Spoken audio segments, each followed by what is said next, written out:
How's it going, everyone? Euler Gonzalez here again, and in today's video we're going to take a look at now how this generator feature from EX6 and ES7 allow now is to make it to look asynchronous operations look like synchronous.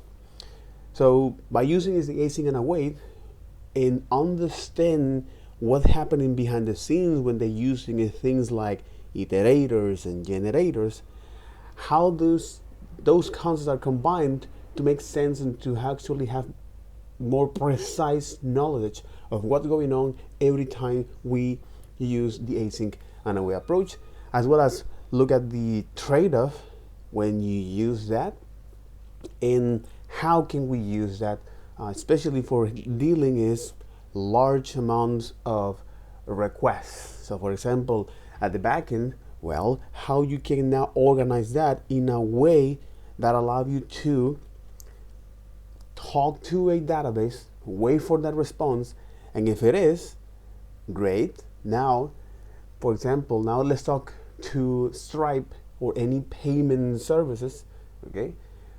If we get a success from that, all right, so now let me is talk to, for example, another service, another API that guarantee that all of this previous step was completed, and then, well, send a response to the user. And how can we now manage is transactions here, especially when we need to do things like error validations. So how can we make sure that a particular transactions or a remote call or an async operation, when we do that, and if one of them fail, we want is to roll back to a previous state and notify the user, hey, something went wrong, please try again. So to do that, okay, this course is focusing on the async nature. And by looking at now the ES6 and ES7 features, how the asynchronicity plays out in JavaScript, and now this way of thinking, how can we access our data through iterators, and how we can control the flow of our data through generators, and combine them as a way to make sense of how async and await works. That's all about in this course. And in today's video, we're going to see how generators specifically works. So this is a course taught by Will Sentence, the CEO of CodeSmith, which is a software engineering, machine learning engineering residency headquarters on New York and California, where he wants to get all of these different people from all of these different backgrounds, especially from boot camps, and kind of accelerate it into a senior roles. So from that, then there are some couple skills that companies and you must develop over time, such as the analytical the analytical skills, how your thinking process, as well as technical communications. Based on your approach, can I implement your explanation? Or can I implement your approach based on your explanation? Even though I sometimes I collide myself with words. It's actually quite early in the morning today, but in any case, technical communications, and also is, well, are you able to willing is the good engineering practice, as well as develop your soft skills like, well, have patience with yourself and others, be empathetic, and then now is how is your domain knowledge in the language. So in our case, the JavaScript per se. So with that, the course is structured now in this. So we got the introductions, the synchronous JavaScript, promise iterators and generators. We're going to walk through this very quickly to actually getting into what we care about, which is generator. So this is the introduction. Okay, as a way to look at what are the things that we need to know or to refresh before diving into this async and await, and how now the asynchronicity works behind the scenes. So because now JavaScript fundamental components are the thread of execution, okay, the environment variable, whether it's a global variable or the local functional variable environment, as well as the function execution, and then the call stack as a way to know where you are, at which line you are at the current, at which line of the code you are currently at, the call stack, and the nice little feature of JavaScript, which is closures, that allow you to access front and inner functions the lexical scope, the variables outside of a function from the outer scope. And that's something interesting. So then now we refresh these concepts, how asynchronicity works in JavaScript. All right, specifically by looking at how we can now use is the fetch API, and how can we now defer task using the callbacks or the timers, which is a facade function. Since JavaScript is a single thread language, it's an interpreter, it's a scripting language, it means that it doesn't have right now the ability to perform tasks that will complete sometimes in the future. Okay, recently now we have ways to actually do that. So, but in any case, we're gonna see that later. So, timers. So those timers are exposed by the host, in other words, the browser or the node. And by allowing you to access, or by using those facade functions like the timers, see how now you can create is tasks that will be completed sometimes in the future until you get is the data that you want as a callback. All right, so by passing the callback to say timeout, now you are able is to let the browser or the node to handle that in a particular phase, which means that in the case of the browser, it has a particular phase called the callback queue, where it's in there where now the host, the browser or the server, when that time has passed, we're gonna put all of these callbacks in this callback queue. So you're gonna add in all of this in this particular storage, in this particular store. Okay, call a queue, a callback queue. So how now we notify is from the browser or the server that the JavaScript need to run these functions, thanks to the event loop, which is a mechanism that allows us to evaluate all of these different phases. In our case, the callback queue in the browsers, and it's going to evaluate if the call stack is empty. All right, now let me grab whatever I got on this callback, the first element, which is first in, first out. Let me grab the first elements and then put it on the callback, on the call stack. So now JavaScript say, hey, I got something to evaluate, move on. And once that is done, then he removed that function out of the call stack. That is something that is happening with timers in the browser. And in the case of Node, I know this is might be quite a little bit off the topic. Just for side notes, in the case of Node, it has several queues to actually manage several different asynchronous tasks. First is a timer, then is a pending callback. Here is when it handles things like TCP error connections, right? refuse connections. And TCP is just one of the layers of the OC model, wherein the OC model is the way of how now different computer systems can communicate each other.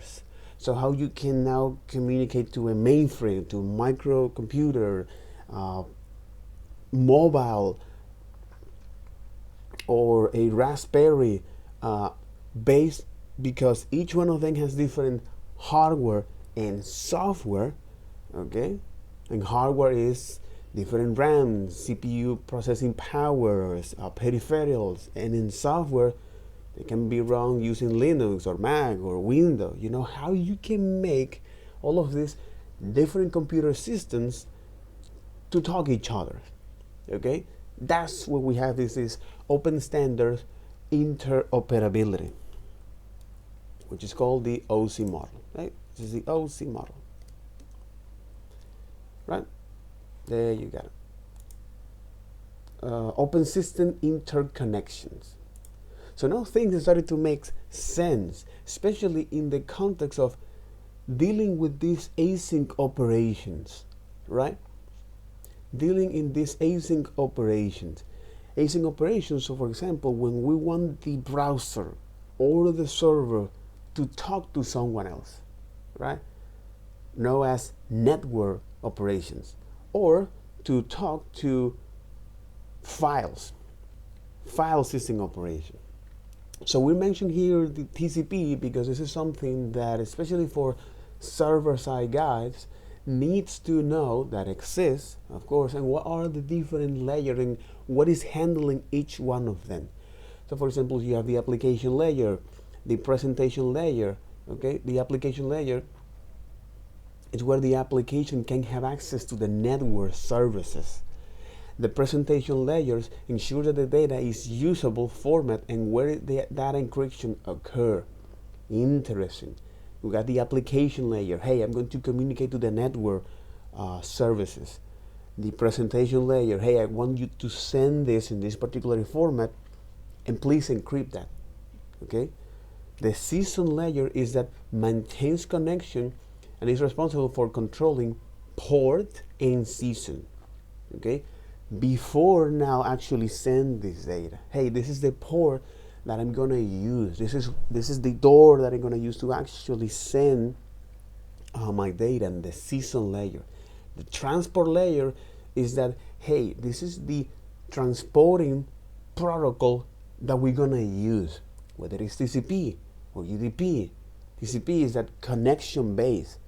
So there must be someone else willing to listen what I'm gonna say. The transport layer. And then you have the network layer to say, okay, now let me know what'll be the path that I need to take from this to the other computer. Okay, what'll be the path that I need to take, especially if you are in different. This is for different networks. Okay, the data link layer is give the format of the data on the network. It is also responsible for how we're going to interact with device to device closely in the same network.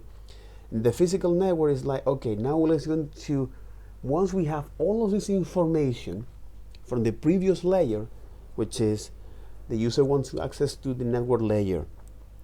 Now we're gonna ensure that we're receiving is using the proper format. And if we're going to encrypt that data, what'll be is the connections and the port that we're going to send this data, as well as which protocol are we going to use for transporting the data, TCP, UDP, which path do we need which path this data needs to take, as well as what will be the format that I can send this data. So now at the physical layer, once you receive all of this information, it say, all right, it makes sense that now I can transmit this data, okay, over the cable. That's something interesting to recap, to remember, because this is something that sometimes, especially when you are going to receive is these TCP errors, okay? Yeah, especially if you're going to receive these TCP errors, like so. So yeah, especially if you're going to receive these TCP errors, which is part of the phase on the node, the pending callback, it is important to know what is this TCP, because here is when it's most of the time handle this kind of error and pending callbacks. The next phase is the idle and prepare. The next one is the the next one is the poll. This is when you establish is, okay, I'm going to prepare my data, or I want to establish is a data link, a data connections, as well as the poll. Then we have is set immediate, okay, as a way to run. Now right before is the poll, set immediate, and then the set immediate we have is the check, and ultimately the pending callbacks, the close callback.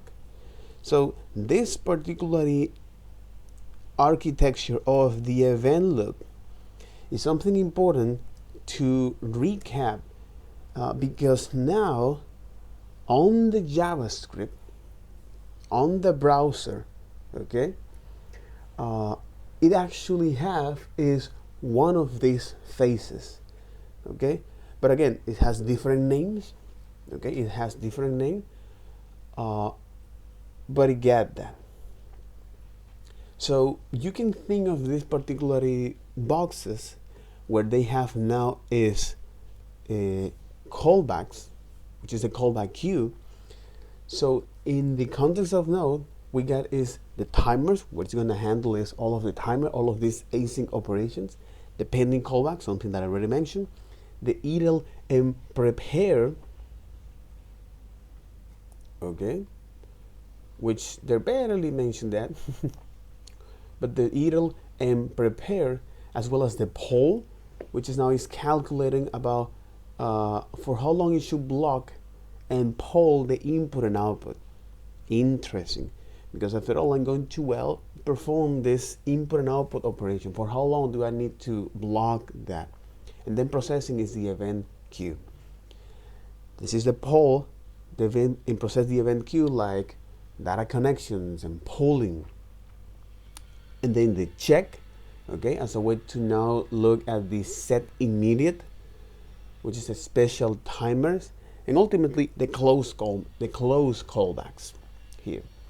Socket, for example, if you are going to destroy a socket, or when you are listening to a close event, this is when it's going to be handled.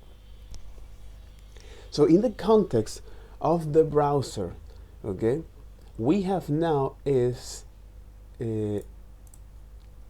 the callback queue as a way to, when you are going to use timer, this is where we're going to now process all of these functions, all of this callback. We're going to pass that to the callback queue when that time is over, and now the event loop is going to evaluate this as long as there is nothing on the call stack. So this mechanism is actually makes sense.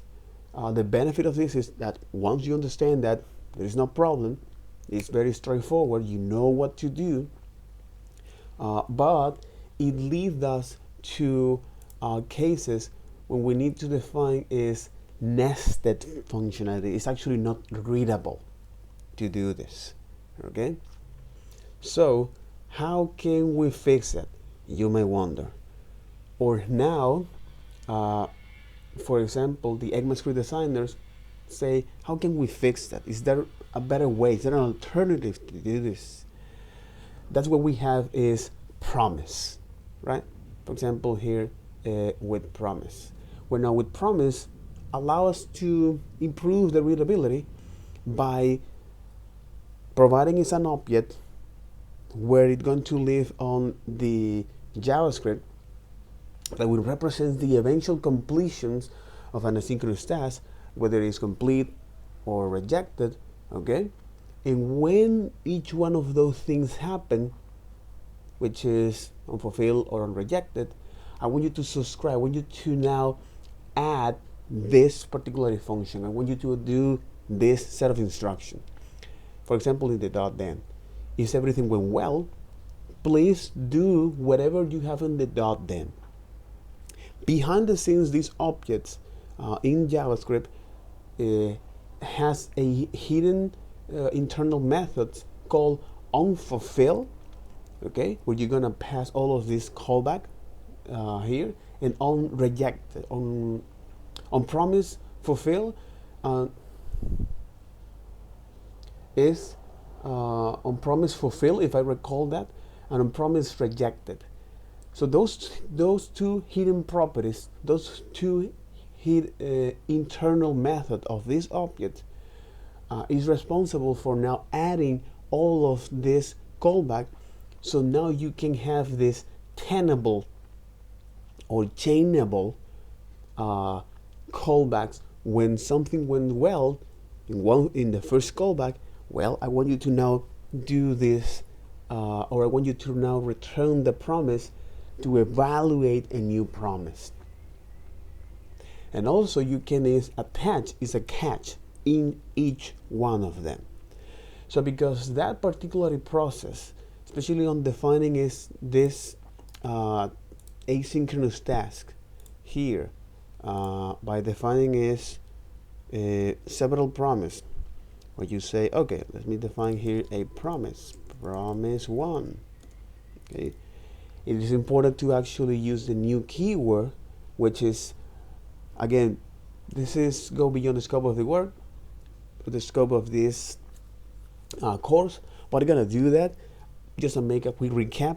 The new keyword, what it's doing behind the scenes is automating the process of which property can this object called promise can have access to, okay, through the prototype link, as well as automating the process of creating a new object for that.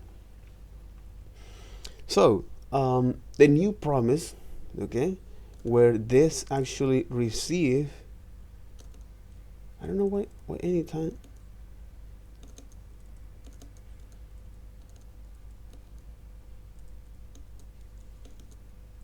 Anyway, this is a function that is going to receive as the first parameter the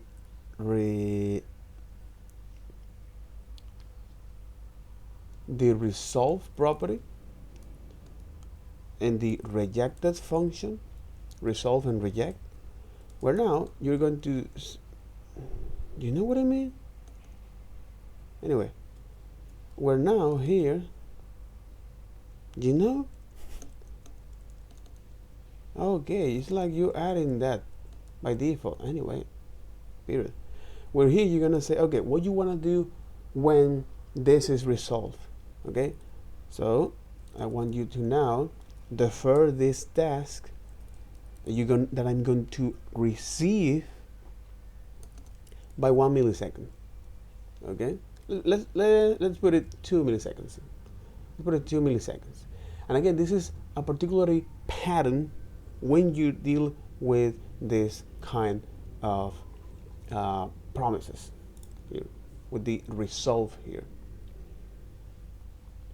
So, all right, when I call this, I want you to now run this particular callback that I'm going to pass to the resolve, okay, on the .then. I can define another promise that I want you to now execute right before promise.resolve, okay, and provide me the value of 55.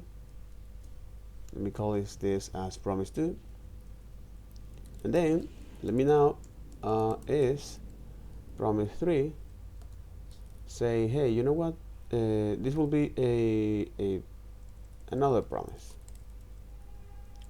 dot resolve 33. So with this particular approach, now we can say is this promise 1, and with the then we can now is add to these promise objects what will be handled when the promise is resolved. And in our case is, well, I want you to now, when the promise is resolved, which means that after 2000 milliseconds or 2 seconds, I want you to run is this. I want you to run now is this.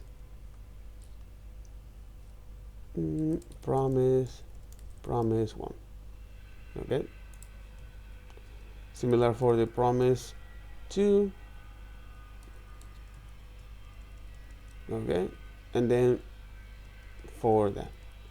But as you can see, this promise will actually invoke that, and they will run straight forward, so you don't actually waiting for this.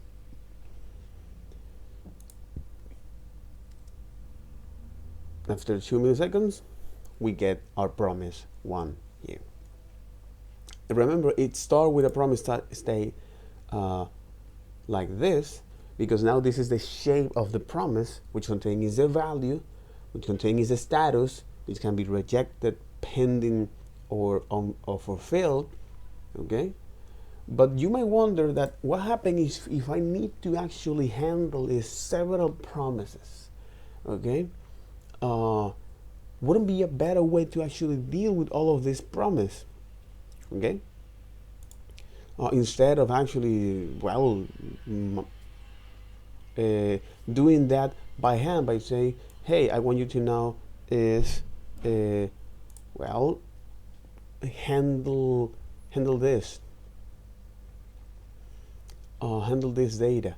You can also here is pass some value to this, for example 33, and then evaluate is that value that you are going to receive from that, right? This will not work. Let me actually refresh the page.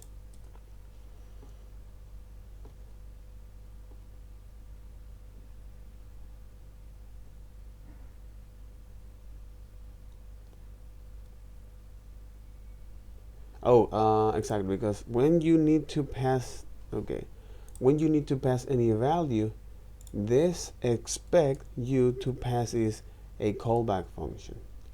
That's what happened. It expects you to pass a callback function and say, okay, once you run this, once this time is over, I want you to now pass this function that is going to run that callback here. That is going to run this particular function there. And then you got it. You know, that's something interesting here. Remember that after all set timeout is always requiring you to pass is a callback function. Period. It needs that. You can't run that, because otherwise it's like it's not going to behave as the way as you expected. Okay. So with this particular example, we were now able to see how can we now, well, have access or promisify timers. Okay, this callback here, because now with promise is not the way how this works behind the scene is that by having an object on JavaScript, okay, that it contains the value and in internal methods like unfulfilled and unrejected, where you're going to add all of the proper callback functions to run when it is resolved or it is rejected, this promise. Who actually is responsible to notify that we get the value to JavaScript. And that is when we have now a new phase in the event loop, which is the micro task queue. So the micro task queue is now has more priority than the timers. Okay, you can think of that similar to the Node.js event loop. You say event loop like this. You can think now that instead of having is all of these callbacks, okay, we have is the timers, and on top of that we have is the micro task queue. All right. So this micro task queue is now responsible for handling this particularly async operations using the promise. So for example, fetch operations, when you want to now do some network operation, when you want to communicate to other computer systems, or when you want is to now read some local files and then communicate to other systems with this data, which is something that we do a lot, especially on servers, especially on databases. Okay, we read our local files, whether it's on Postgre or Mongo, we read that data, and then, all right, we want is to now send it back to the server. Good. So with that, okay, now we have now a mental model that with callbacks, promises, micro task, web API, and the event loops allows us to guarantee to defer tasks until completion, while in the background we are continuously running our code. This is something powerful because it's actually empowering and allowing us this model JavaScript applications to handle is all of this asynchronicity. In other words, allow you to now have access to your bank balance account or to your social media in any case. So that's something interesting, powerful, totally, completely and powerful. Because with this particular approach, now we will have the ability to handle this. Something that in JavaScript by default is not allowed there. All right. So how can we, for example, now run multiple promises? Okay. Not only that, but also how can we now detect when one of them actually failed? Okay. And for that we have is the promise.catch. Okay. When of course you define is a new function. So when you define here a new function here, you will now when okay, so when you throw an error, when something went wrong, I want you to now do this. So for example, here we can say is that after a couple times set timeout. You can also define in some cron jobs like set interval as a way to run this over and over and over. Let's say a cleanup task. Okay.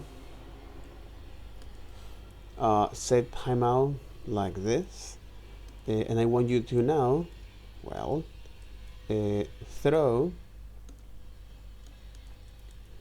is an error. So this is now throw new error, or you say, hey, new error. Oops, something went wrong. Oops, something went wrong. Okay. And when that occur, okay, I want you to now say, okay, please now, well, give me the error that we're receiving okay? And then say, well, then do something here, which is just going to print the error here, right? Because now we are here on the set timeout, and I want to do this after 2 milliseconds, right?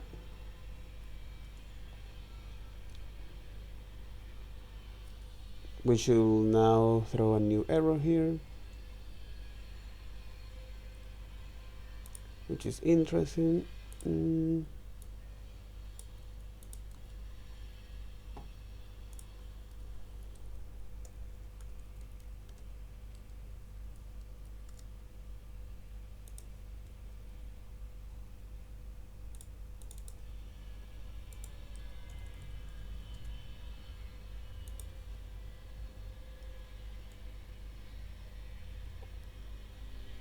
Oh, of course. Of course, it will never run because of this.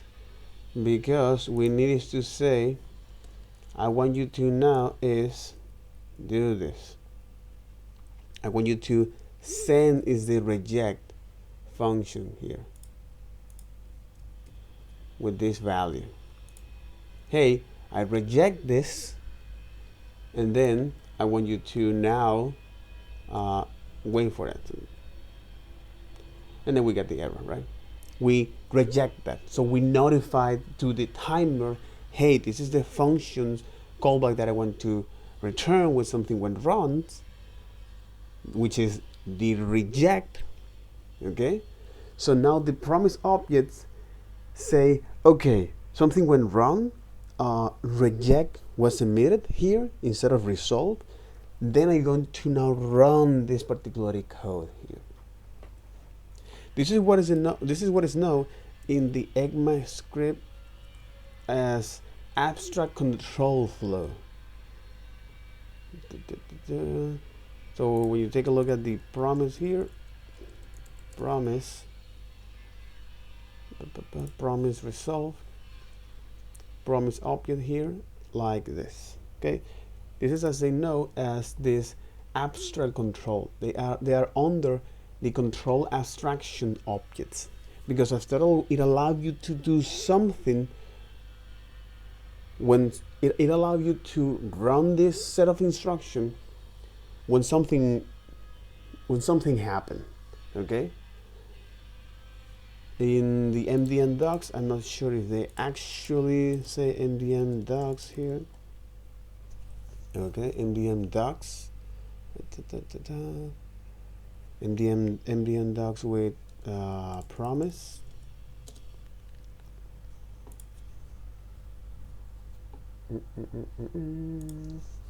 Global object, no, but in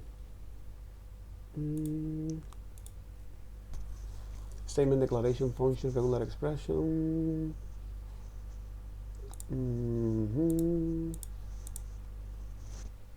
Control flow, exactly. Control flow.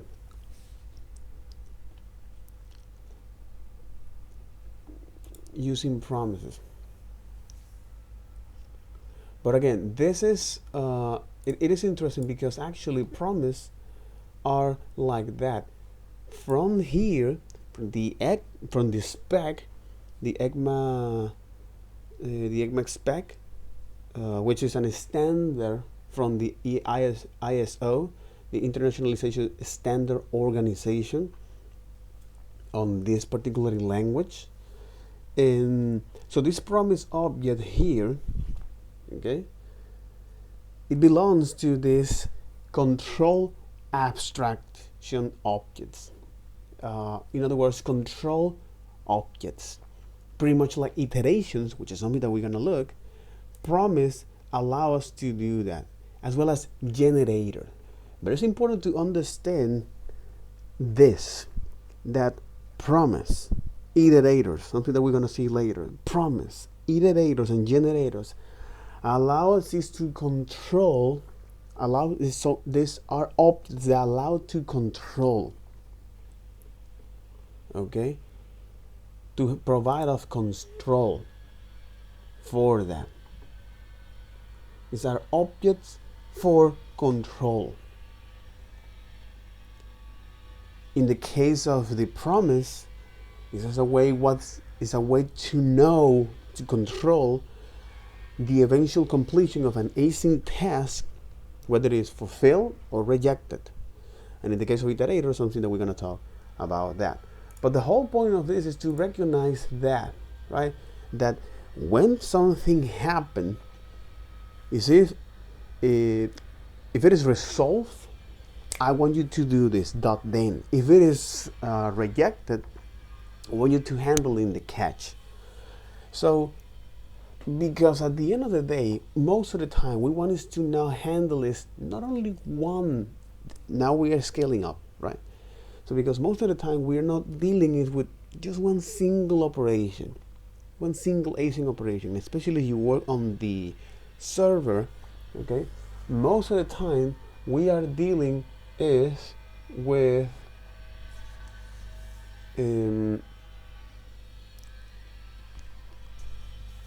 most of the time we are dealing is with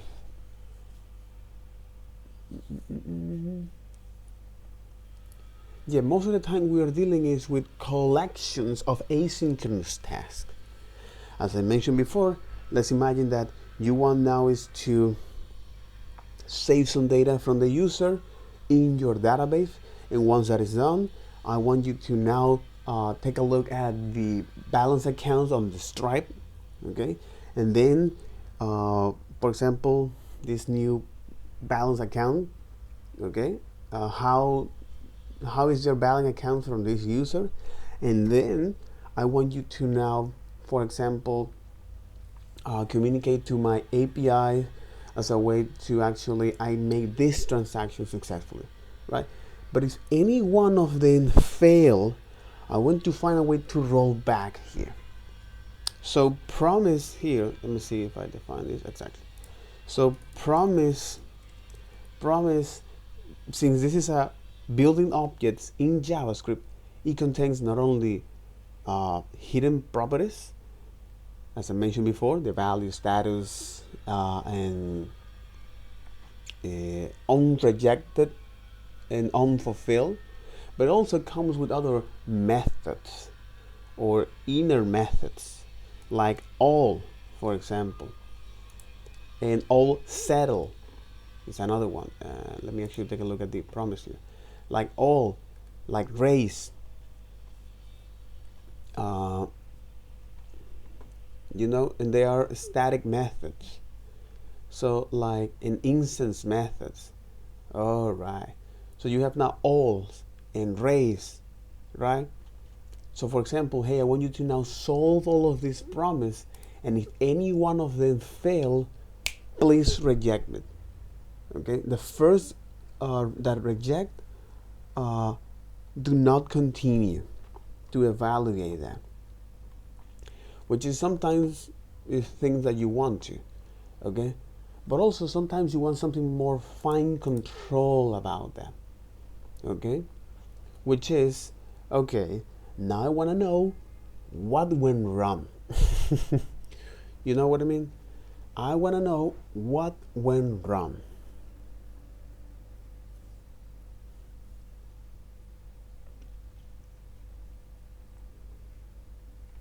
So this is something interesting here, because with promise, especially with promise.all, and then if we add that as a collections, a promise.all, it will fail if encounter the first of them to be rejected. So in other words, this promise.all wait for all fulfillments or the first rejections. Promise.all. So sometimes you want to know what went wrong. You know, sometimes you want to know is, okay, fine, but what went wrong? You know, it's like, cool, right? But what went wrong? and then you say using the set timeout, we can execute the code after the queue is empty.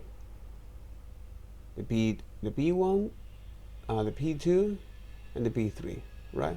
It's like, hey, I want you to not run all of this.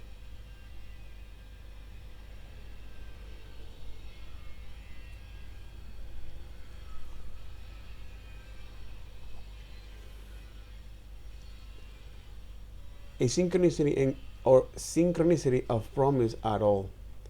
And again, it's doing this, so the promise at all is going to wait until all of these promise wait for all fulfillments or for the first rejection. You know? So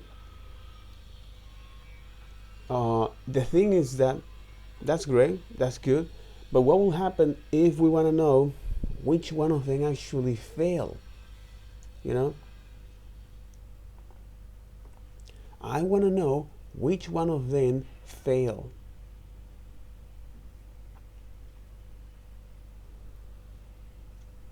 Who don't want to do that? The queue is now empty, and it's going to evaluate this.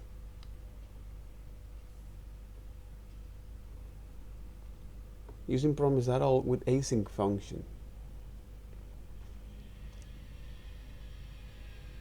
And on result, you're gonna dialog select here the value, and on reject, hey, user cancel dialog.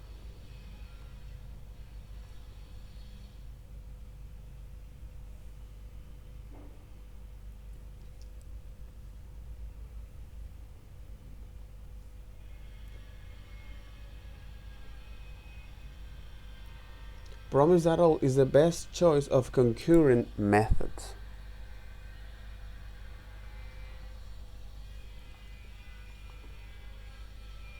Fulfill when any of the promise fulfill, reject when all the promise reject. And the race. Okay? Because error handling is intuitive. If any of the promise rejected, the result is no longer available. So the whole away expressions throws.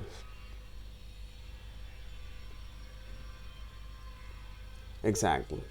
So the whole expression throws. Promise at all accept an iterable of promises. So if you're using it to run several async functions concurrently, you need to call the async function and use the return promise.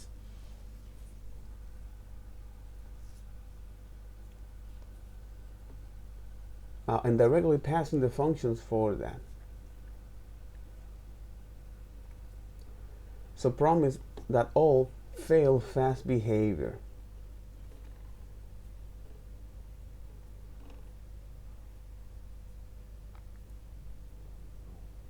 Exactly. So whoever failed first is gonna tell you that. One of the things with this promise that all here is that unlike that, the promise that all settle, okay, this return promise fulfill when all of the input promise settle, including when an empty iterable is passed with an object here. In other words, it's saying I'm going to return is this promise, this object here. Okay, where unlike here, it says I'm going to return now is a promise. Okay, that you will have to know which data you're getting from. Whereas on the promise all settles, since this is an iterable, all right, and the asynchronous fulfill, you got this. When all promise in the given iterable have settled, either fulfilled or rejected, the fulfilled value is an array of objects, each describing the outcome of one promise in an iterable. Exactly. In the order of the promise path, regardless of completion order. each outcomes object has the following property. It's like this. So now this promise all settled provides you now a format and a standard where you can now have that. Hey, what is the status of this promise? What is the value of this? What is the reason of this? The promise all settled method is one of the promise concurrency methods. It's typically used when you have multiple asynchronous tasks that are not dependent on one another to completely successful. So if I send requests to several services and they don't depend each other, so I want to know if they actually do what it's supposed to, and I want to know which one of them failed. Okay? Or you always like to know the result of each promise. If you want to have much more fine control about which the value of this promise all settled is, all right, it makes a lot of sense. It makes a lot of sense to do this, because that's one of the beautiful things of this. So for example, if we're using promise at all, right, and so far, let's do this. Let's actually do this, right? And then let's going to define is now a rejection. You say comes promise 4. Let me actually, if I call this 3 and then it's 4, and then do this, and on top of that, define is now this one. Okay. Let me refresh this page so we don't have any issue with that. Exactly, we don't need to throw that. In fact, we need is to actually create a new error.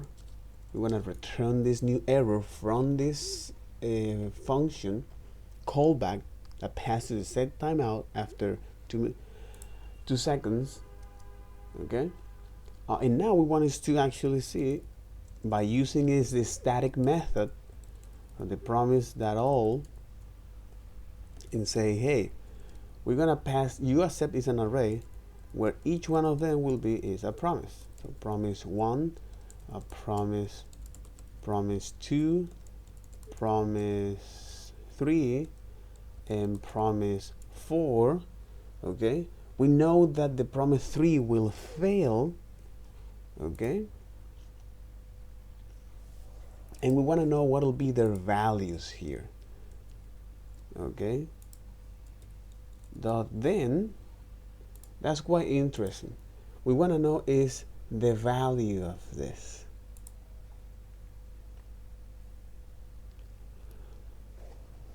We want to know is the value of this.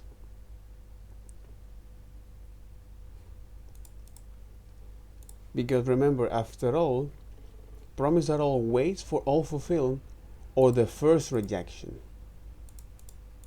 So in other words, here we're gonna see is what is our value here for each one of those async tasks.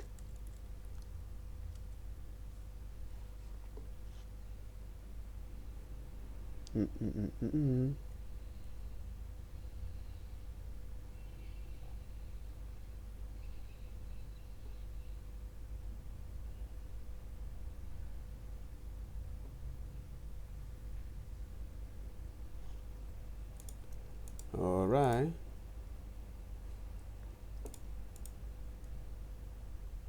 That's quite interesting. It didn't show anything. Oh, because we are returning. Okay, yeah. Because we are returning. We don't want to return anything. We don't want to return anything. We want, in fact, is do something like this. We want to show this value.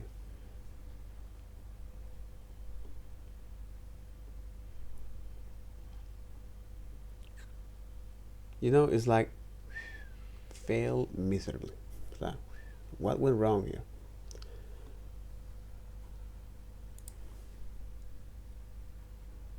Even though that we're creating his promises here, but it's like, if any one of them failed, you don't know what's going on. you don't know what went wrong as well.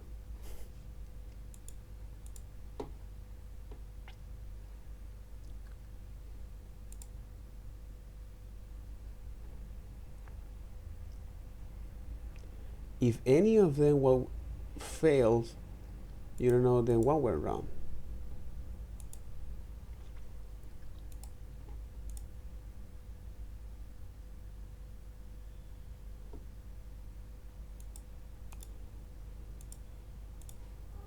Because one of them failed.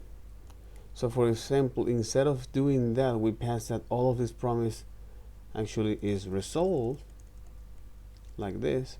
We are going to receive is that.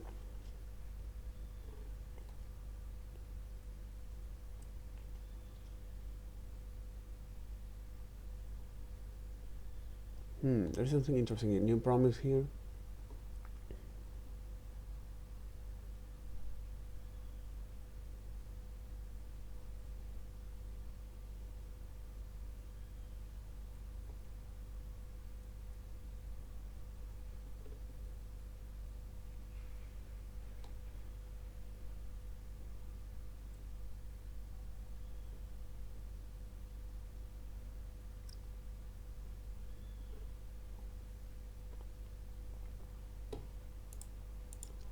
Oh, it's because,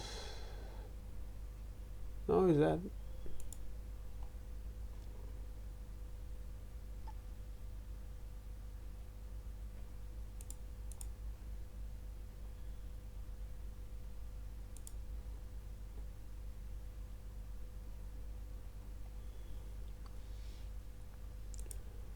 But is that you get is now is a value of this, which is there is nothing wrong with that. But the problem is that if any one of them fail,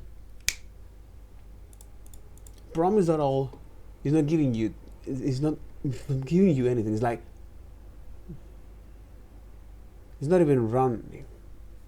When any one of them fails, you know, if any one of them fail, you can of course, when that happens, subscribe of the .catch, okay, as a way to say, okay, well, what went wrong when something fails.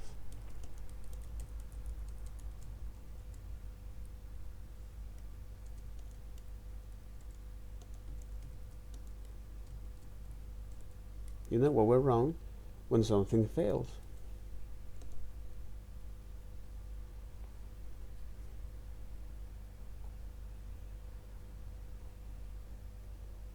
Wow, it don't even evaluate there, nothing.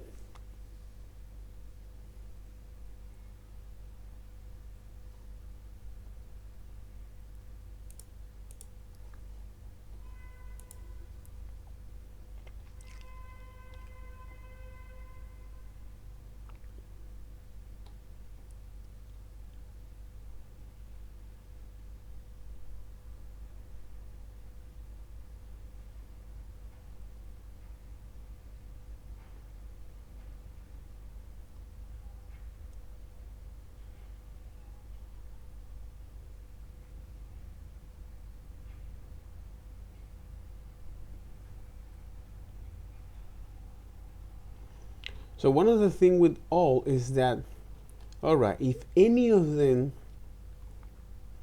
actually get resolved, you will get the result. Otherwise, forget about receive that. So for example, it's gonna do this, right? It's gonna say, hey,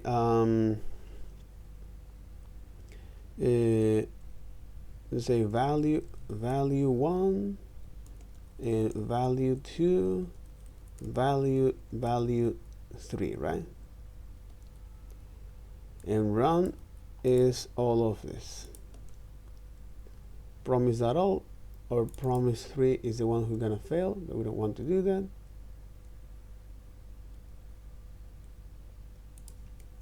I mean, is this, right?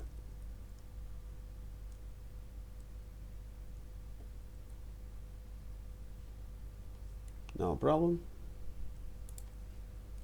101, 102, 103, right? Promise at all is not an iterable. And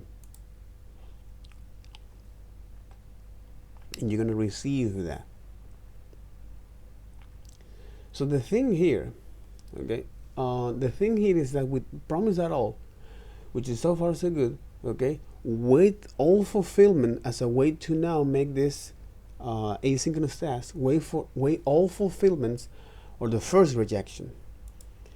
This is perhaps the approach that you're gonna take. But for example, when you want to know, when you want to have much more control about what went wrong, you will prefer to use promise all settle. And here, you are now going to see this. All of the promise as an array that were fulfilled, okay, which is there's nothing wrong with that.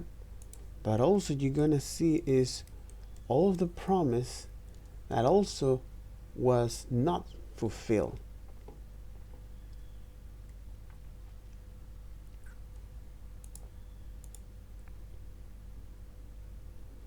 Promise all settle.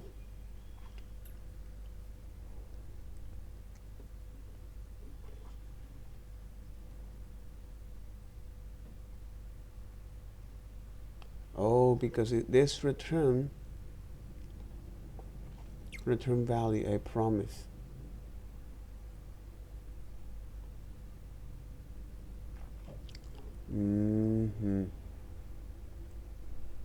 Oh, it returns a result in the dot then. Oh, makes sense. Because now here you're going to receive is the values here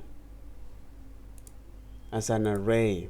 Okay, you're going to receive is the values as an array, and now you want is to take a look at each one of them. Okay, you're gonna say, hey, this is the results once you now run all of these tasks.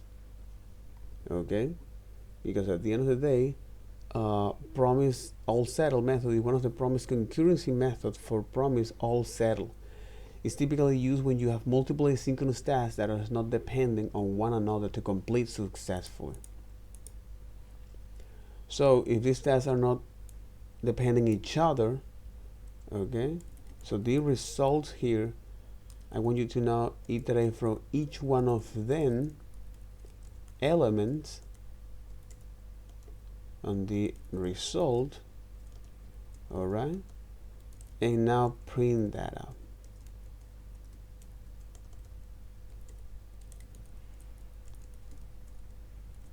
Result.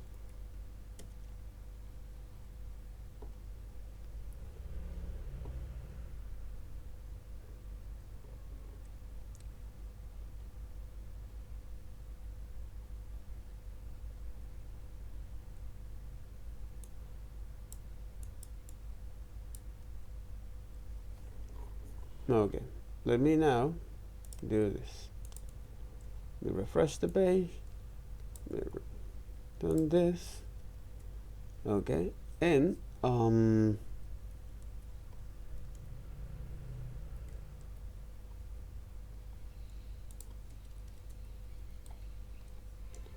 then run this.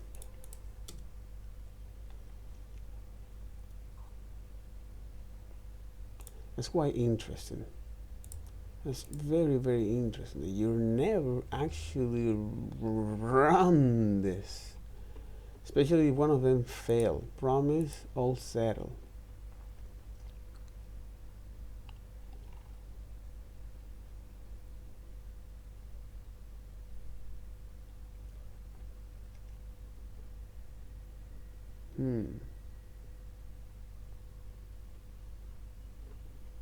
Promise all, promise end, promise race.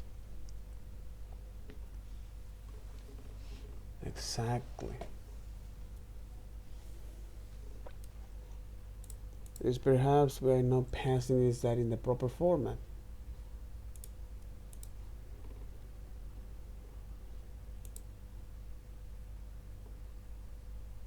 That's interesting.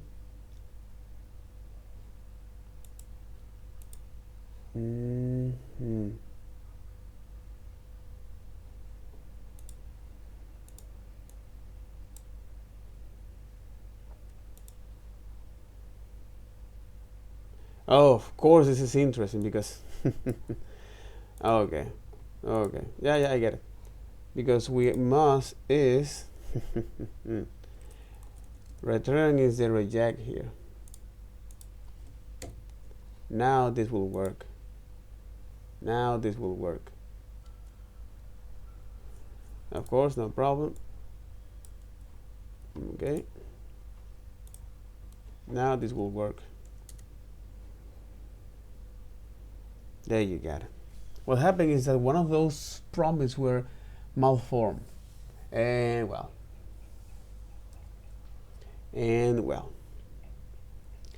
And one of the great things of this is that now, oops, something went wrong.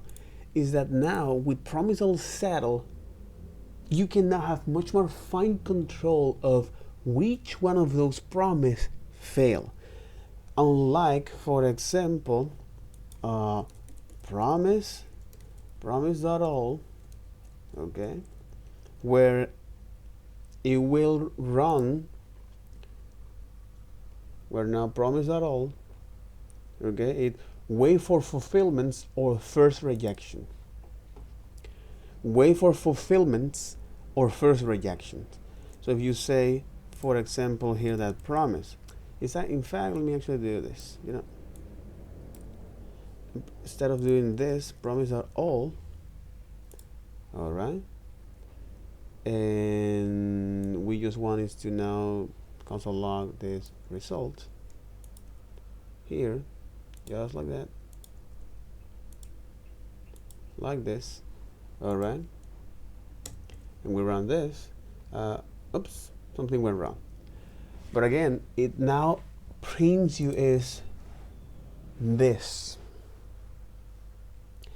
Again, it's not very helpful.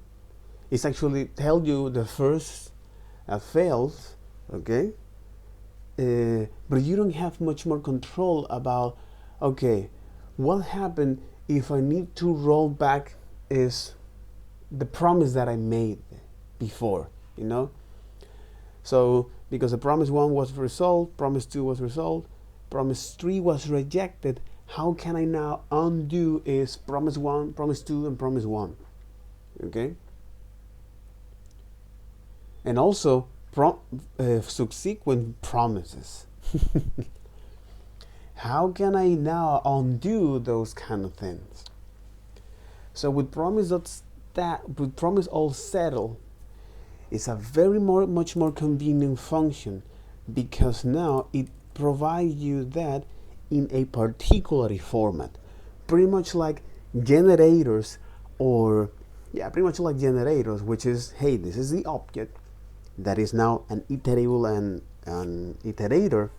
In other words, is that this is an object that anytime you run this function called next, it will return you with a particular format, with a particular standard. And that is something that you want, especially when you need to deal with large collection of data, a particularly standard way, so you don't have to worry about that. You can focus on building as a feature. Result is not defined.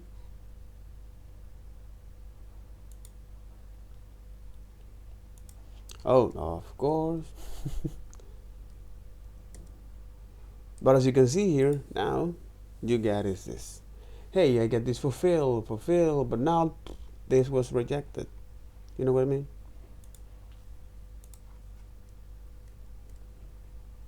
The third one.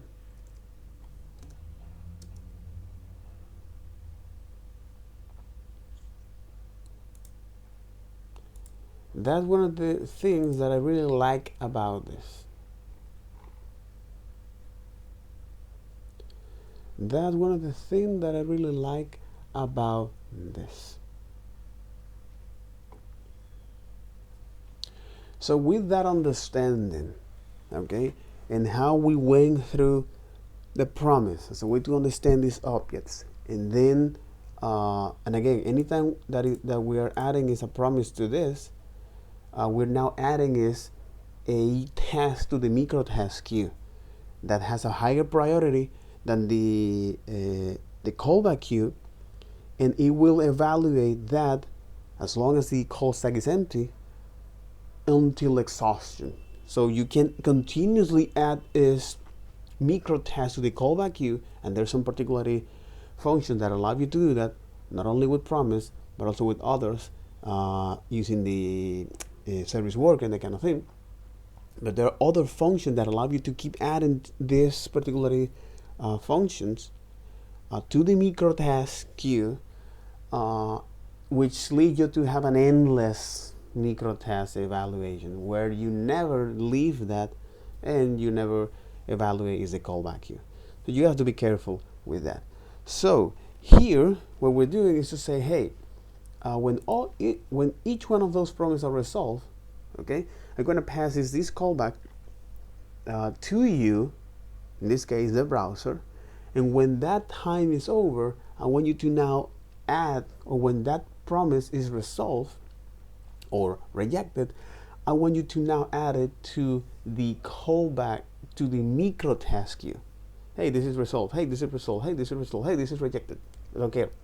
But again, all of this was complete. Okay. So promise that all is a waits for all fulfillments or the first two or the first rejection. And all settled is say, I'm gonna run all of this, okay, and I'm gonna provide you a particular format which is going to tell you is the promise object, where the promise object is using the status, the value, as well as the reason. Only present is status is rejected. Okay.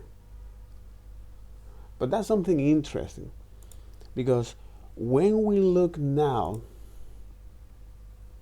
okay, when we look now at how can we, for example,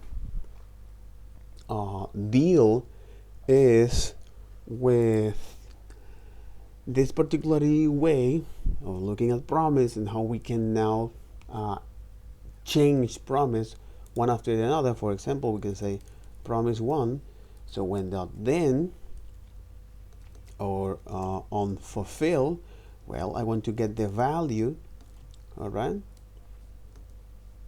from that, and I want to get the value from that, all right, and then now call the promise 2, right, dot then, there's a way to say this,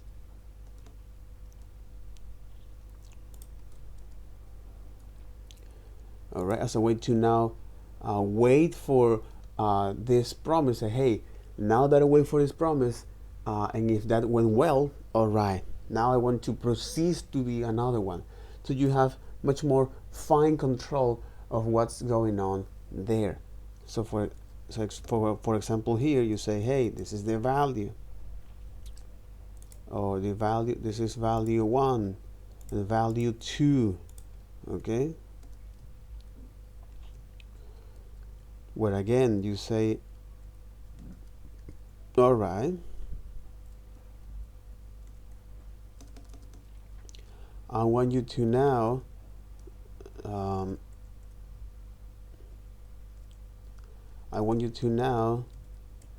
after that, I want you to use as a promise 3 for that, and if everything went well, let's going to keep evaluating that, right? So instead of actually us doing this,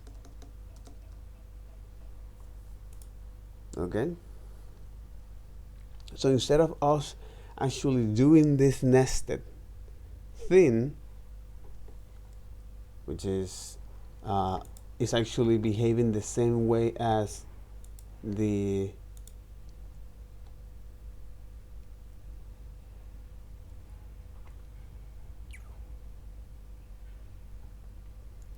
so instead of actually us doing this, all right, we say, hey, let me now is, well, return the value of this. Okay, return the value of this by running is the promise. Okay, I want you to now run the promise here.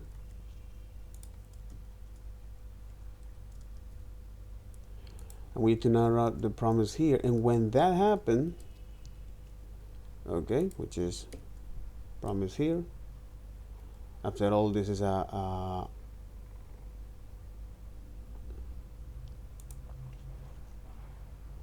yeah, promise, let's gonna call that.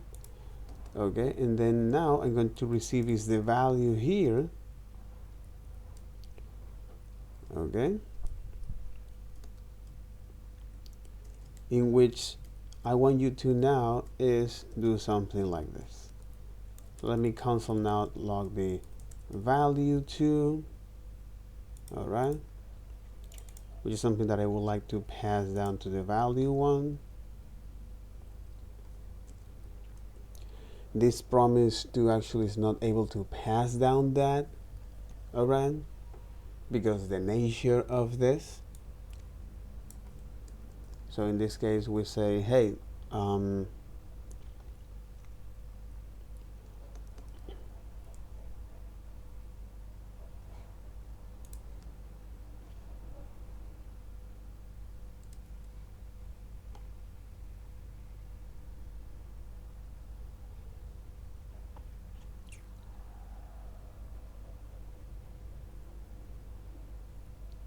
exactly. In this case, we will need to say, hey, I want you to now is do something like this,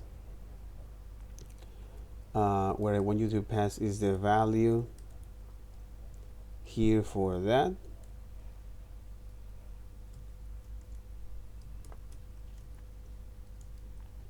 What I want you to pass is the value here, and then create a new promise for that. New promise here. Okay.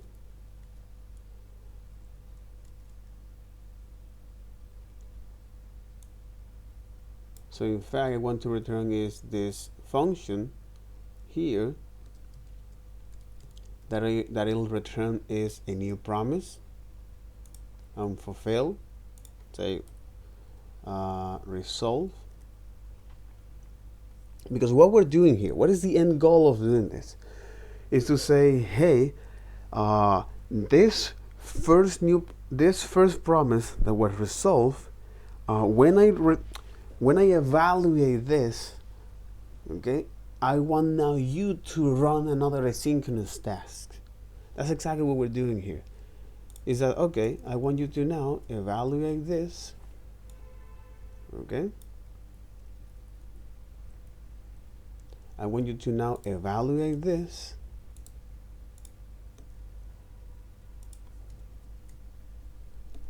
Like so. I want you to evaluate this, but I want you to return this function here. Okay? I want you to return these functions here. Okay? That will say, hey, I want you to now on the resolve or reject. Okay, I want you to now pass down this to the next one, which is, well, on resolve, we're actually being fixed. We're fixing this because we can also validate rejection, but for now we can just do it like this. So when it's resolved, I want you to now pass the value down there, right? That's all the thing they want you to do, which is, hey, we can do something like this, or to put it sure, or to make it sure, Well, when we evaluate, so when these asynchronous tasks happen, and when we are able to now get that data, so this is what you want to do. This is the callback that I want you to do. I want you to now run another asynchronous task. And when that is resolved, I want you to now pass down to the next one. Okay? Which is in this particular case, which is value 1. Okay? And let me actually say, yeah, which is value 1, and the value 1 will be 33 from the first promise. This is the value that we're gonna get once we get that, you know.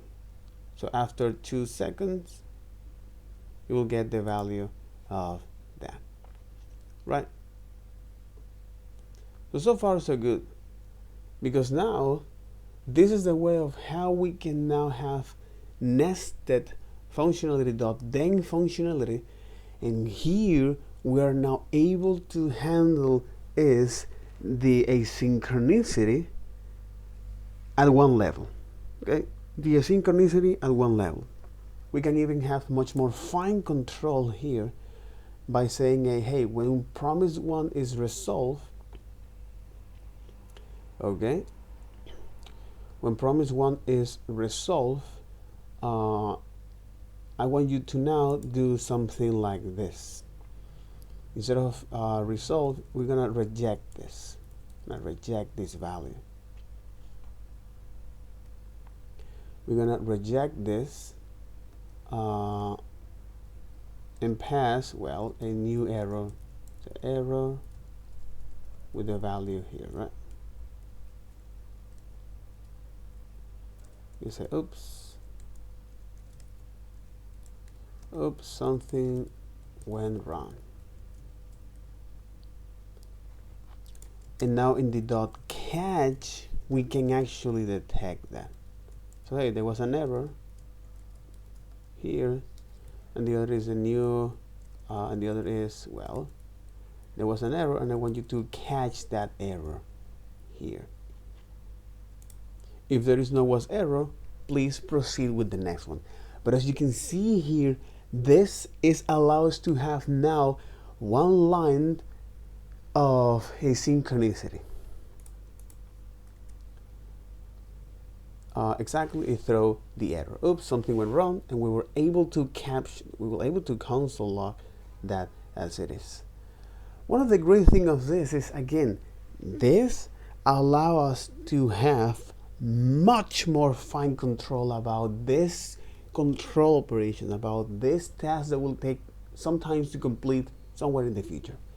And that's something beautiful, powerful, you know, completely powerful. Yep.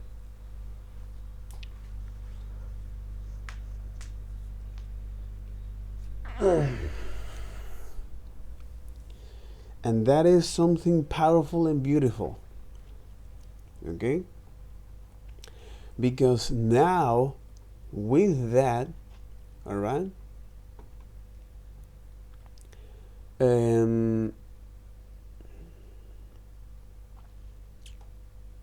exactly.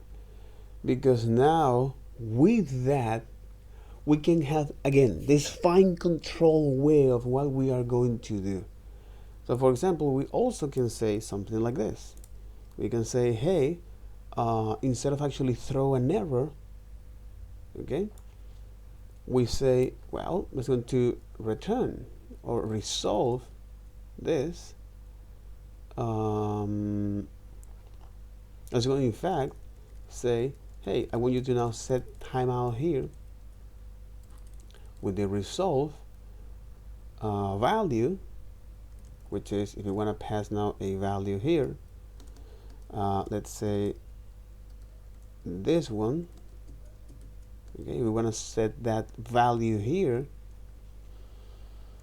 I want you to now return is this resolve with the value 1, okay, plus value 1, okay, And the idea here is that now after 2 seconds, I want you to now go and evaluate the value of this another one. We can have much more fine control about which one of those promises actually fail, all right, with the dot. Then, hey, what will happen when this is actually resolved? And then I want you to now return is a new promise, which is allow us the ability to tenable, or to now change that tenable right after the another. And when we want to evaluate each one of those asynchronous tasks, we can have much more fine control about what we are going to do. So in this particular case, after 2 seconds, we will actually be able to show this. That's something very, very interesting. Very, very, very, very interesting. You can also, for example, you can also is keep continue creating that, all right. You can also keep continue creating that kind of thing. When you say this is the value 2 plus value 2, all right. You can say value 1 and plus value 2 plus value 1. All right. And again, define another catch. It's everything went wrong with this second promise. Oops, I think I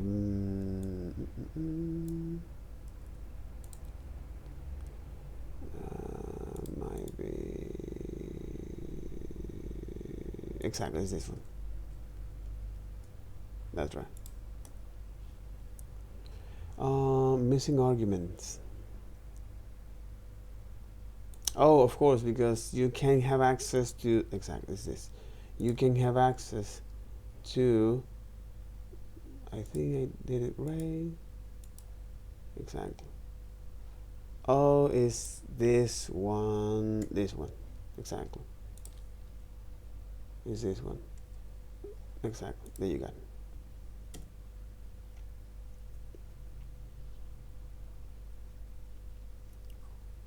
Value is not defined, exactly, because you can have access to outer scope. It's only in that scope, baby. It's only in that scope.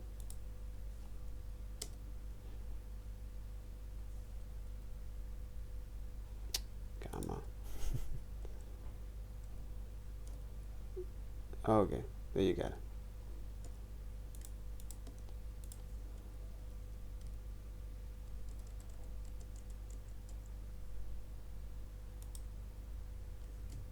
It's this one, okay.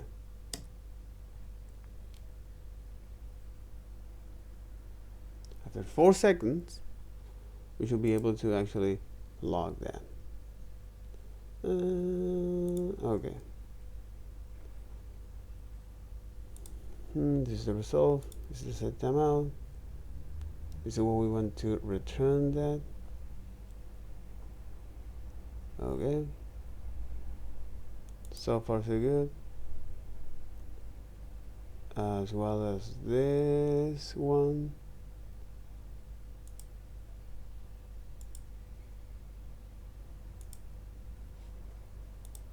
We're actually defining is this.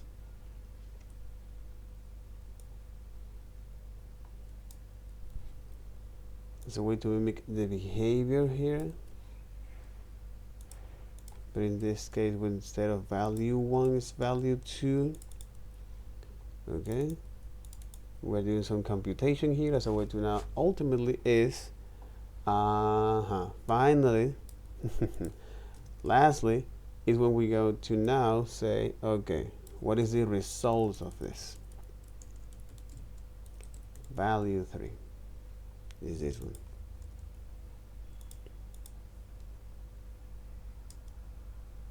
One, 2, 3, 4.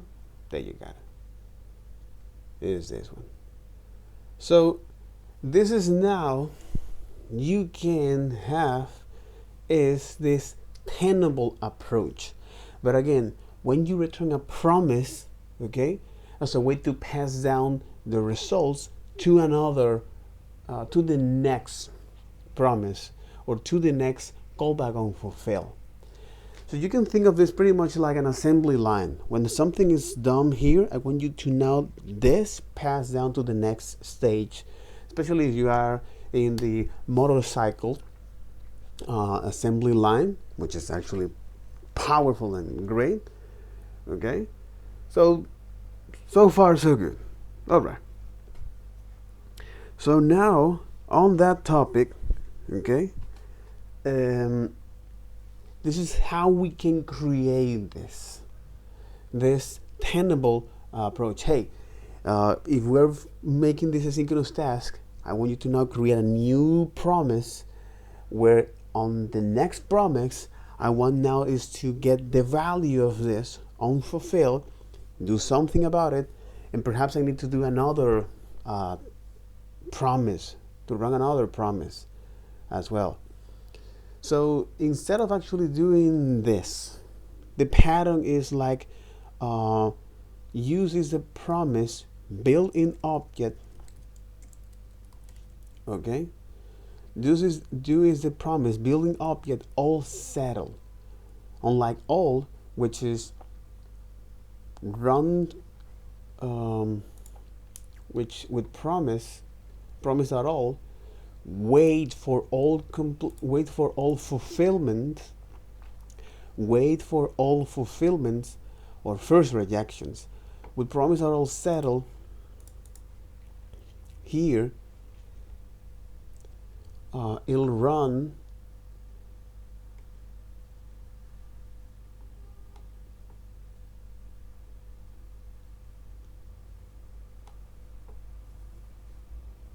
exactly. Promise at all, it can be useful for aggregate multiple promise, the result of multiple promise. It is typically used when there are multiple related asynchronous tasks that the overall call relies on to work successful. So the promise at all is when all of these asynchronous tasks are dependent on each other for aggregating the results on top of that.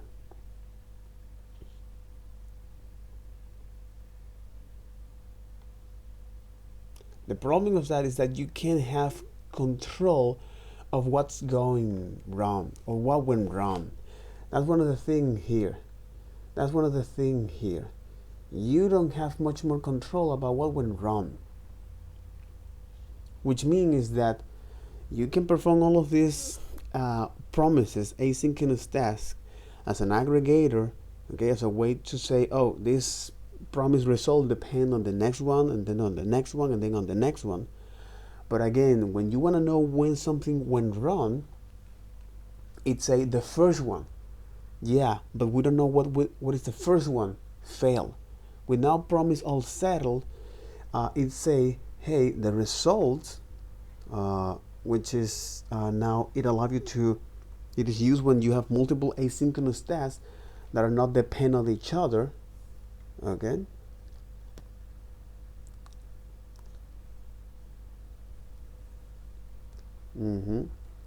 That are not dependent on each other, but now you have much more fine control of what happened, and especially if one of them fail.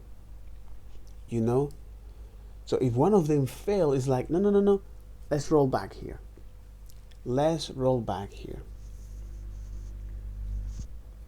And one of the beautiful thing on this, is like graceful asynchronous programming here, especially on catching errors.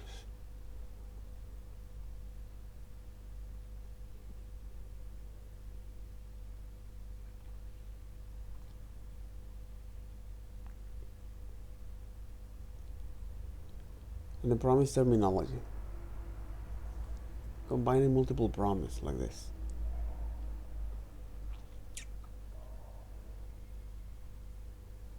Exactly, because after all, you have an array of all of this. It's each one of them fail or not when you do is a catch. Here we're making the 3 fetch requests of 3 different URLs. If they all succeed, we will log the response status of each one of them. Exactly. Then we're logging the failure. With the URL we provide, all the requests should be fulfilled, although for the seconds the server will return 404. Although for seconds the server will return 404, not found, instead of 200, because the request file does not exist. So our output should be like this. This is not found, which is the catch, and this one.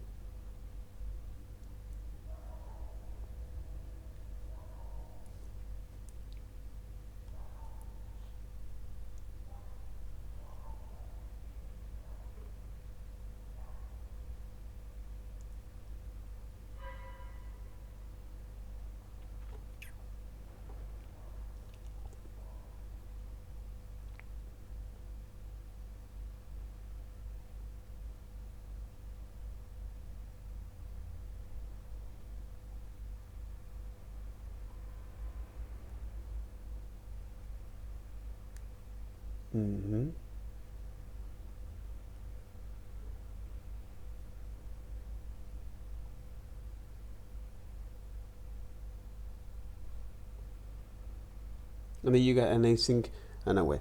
But again, this is it. Okay, this is now this quick overview of how you can now tenable these promises. Okay, and how with using is the promise.all, where you can be used as an aggregator, or in other words, as any of this. If a promise depends on another promise to be completed, okay, and it will run. It'll wait. Yeah, it'll wait for all fulfillments, or the first rejection, okay, where now on the all settled, it will wait for all of them to be completed, not fulfilled, it's different, and then it's going to show you which one of them fail or not. So you have much more fine control. And all settled is when you want now run asynchronous tasks that not they don't have any relationship, they don't depend each others. So that's great, that's interesting, because now we can finally take a look at what we really care about in today's video, which is, well, the nature of async and await. So before that, we need to know is this particular concept called iterators. That after all, iterators, the TLD of iterators, is recognized that as a software developers, we most of the time we don't work only with one object, with one state. Okay, we usually work is with large collections of states or objects. So wouldn't it be nice to have a function that anytime we run it, we get the first element in that collection, we run that again, the next one, we run the function again, the next one, and so on and so forth. So the whole point of this is to, instead of worrying about how to access our data, which is a task in it itself, we would like to now have a convenient function that handles that for us, and then we can get is now the data to do something that we need to.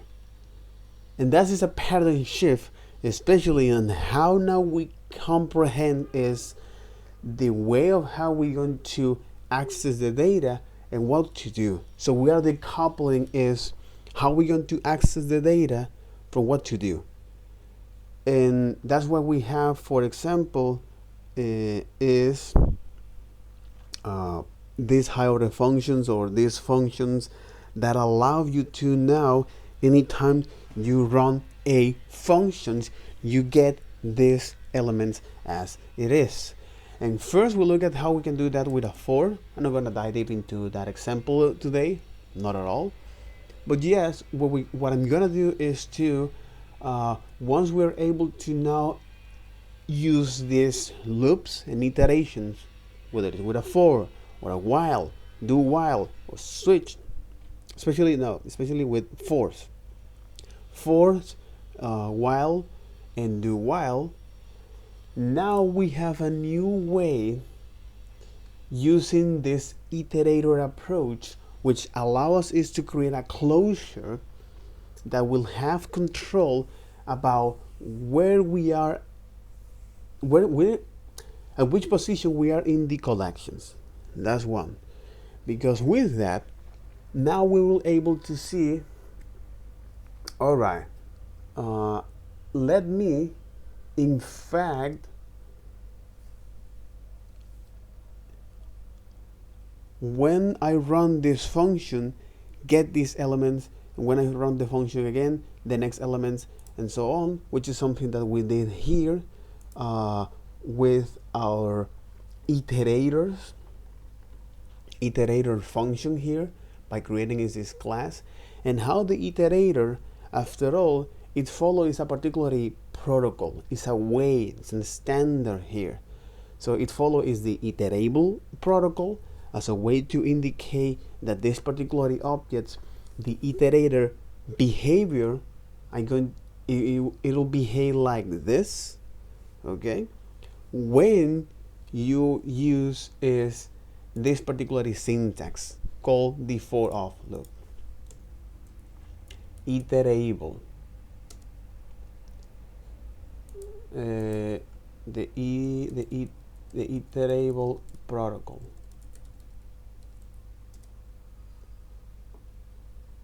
Oh, really? Iteration protocol. My bad. So the iteration protocol aren't new built-ins or syntax, but protocols.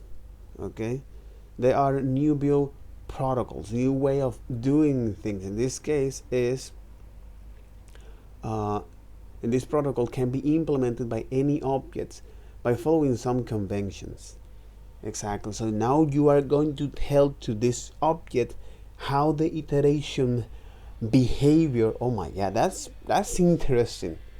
You're now going to tell to this object how the iteration behavior will be when you have now collections of data, when you receive collections of data. Okay, and the way to do that is by first notify the language that this particular object that you're creating under the prototype, it is an iterable protocol, okay, as a way to be consumed by for of construct, by looping iterators, or by looping syntax like for of. Okay, that's interesting. And you can use some of the built-in iterables here, default, like from the array, from the map, from the sets. So for example, like keys, okay, like entries. Using is now this iterable syntax or values loop over the for of syntax or construct. So by indicating to your objects under the prototype, by saying, hey, this object, the iterator or the iterable behavior will be like this, all right? And this is something very, very interesting. Let me take a look at this. Hey, let's go to define now a function constructor here, function word, okay, a word splitter here, or words in word in string, okay, word in string. So this function here we're going to receive is the string, okay, and because now we are working is with object-oriented programming in JavaScript, the way to do that is by using is the this keyword here, and we say, hey, now the string will be the string. Okay, we're initializing this, and now we are going, because functions are a special type of object that contain is the function, they are callable, aspect, as well as the prototype aspect, which is where you can define is the functionality relevant to this data, in our case a string. So we got now the word in string dot prototype to say, hey, the prototype will implement this particular protocol, the iterable protocol. And the way to do that is by using is the symbol dot iterator. So once you notify this, or once you set under the prototype the symbol dot iterator, when you want to use some construct that needs on iterable, that relies on this iterable or in this iterator protocol, okay,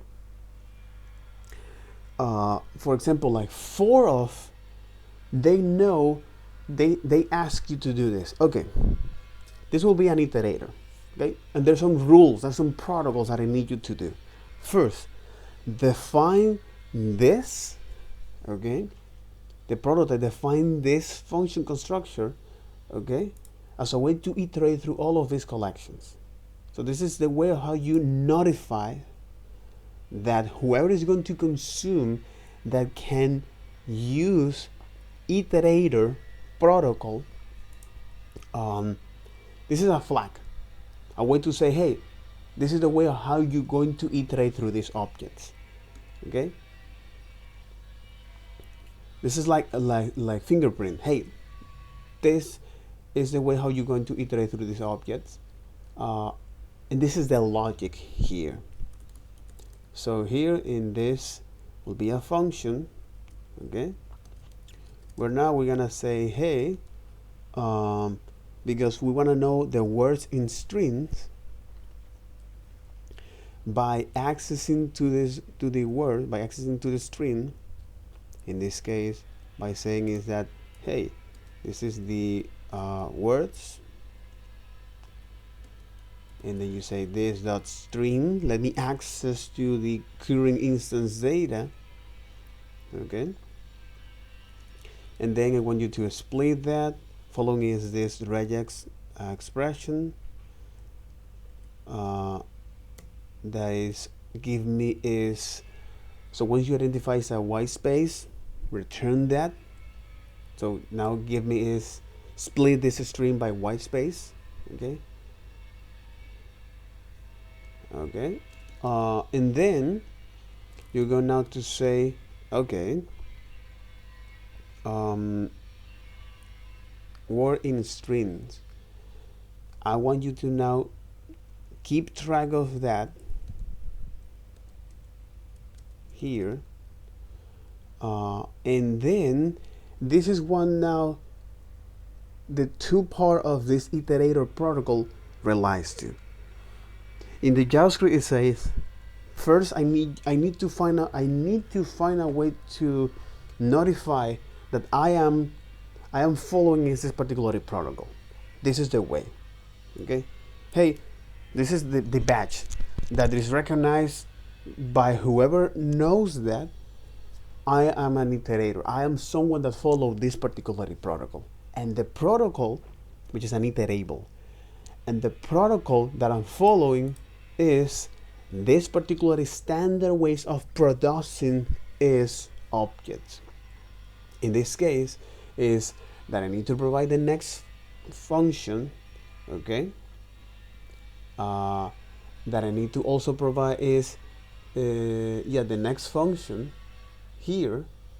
All iterator protocol method next, return, and throw are expected to return an object implementing the iterator result interface. So hey, I want you to now return is the next, or return, or throw, okay, and this is the object that I want you to expect to return. This is like when you see someone with a badge, it's like, hey, this is a passphrase, this is the code name we want to. That's quite very, very interesting, my friend. Oh my God. Jesus. So by looking at this, it's a whatever object that you're going to return here, okay, an object is an iterator when implement the next method with the following semantics. Okay, it also you can implement is the return value as well as throw, but they are optionals. Okay, what is required is the next here. What is required is the next. That must be a function. Okay, that must be a function, and this object either can set an argument or not, but for our case we're not. And here it need to return is we need to return this object with the following shape, which is the value, okay, the value and the value and the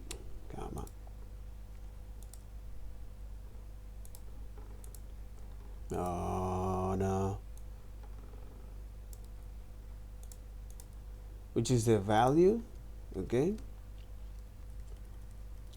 followed by the done, which is the done indicates when it's true, hey, do not keep iterating, do not calling me again. So let's get to this. Okay, so what will be is the iterator behavior here. Okay, what will be the iterator behavior here? Well, glad you asked, because now here this is our next function here. I want now to do is this. Let me now define a variable called value here, where now is when I'm going to actually get access to the first element here, okay, and after that I want to increment is the index, as I would to say, hey, this is the next element. All right, and then return the value, and then done is false.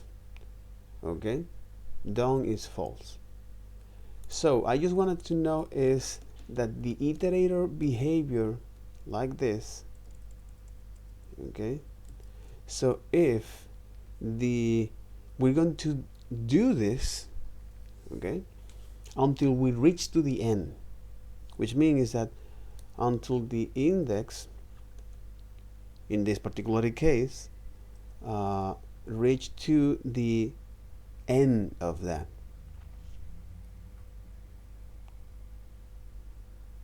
We can say is index dot if the index is less than words dot length. Okay, that may be one way to put it. Okay, exactly.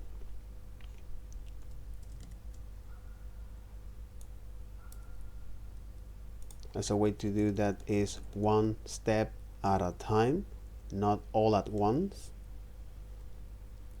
Okay,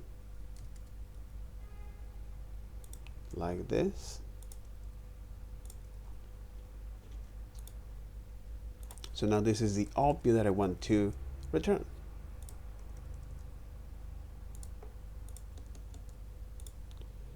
However, if for any reason when we are called these functions, this index is actually, if this condition is not done, okay, I will allow to now return is the value, but with the flag here of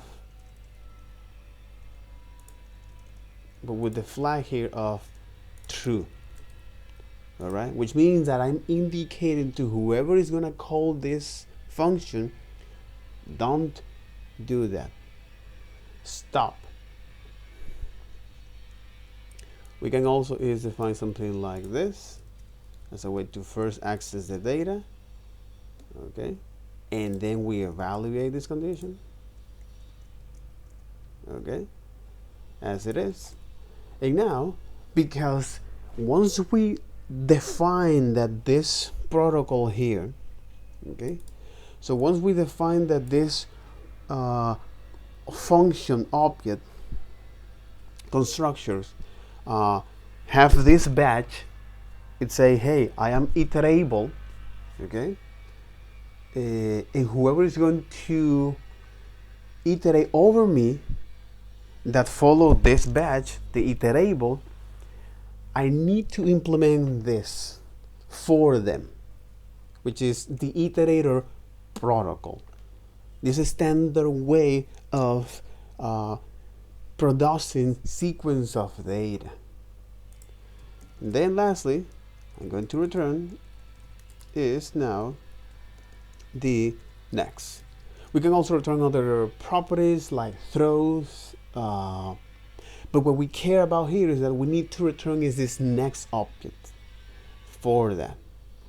So now, when we actually are going to create the object here, which is using the new keyword and say, hey, this is the word in string, okay, word in string, and I want to pass is the Loren, it's like Loren ipsum dolor est, okay, and I want to assign that to a variable here called words, and when word in string, and when I want to iterate through that words, okay, by saying, hey, for, let me define is what accounts here. Let me define here now.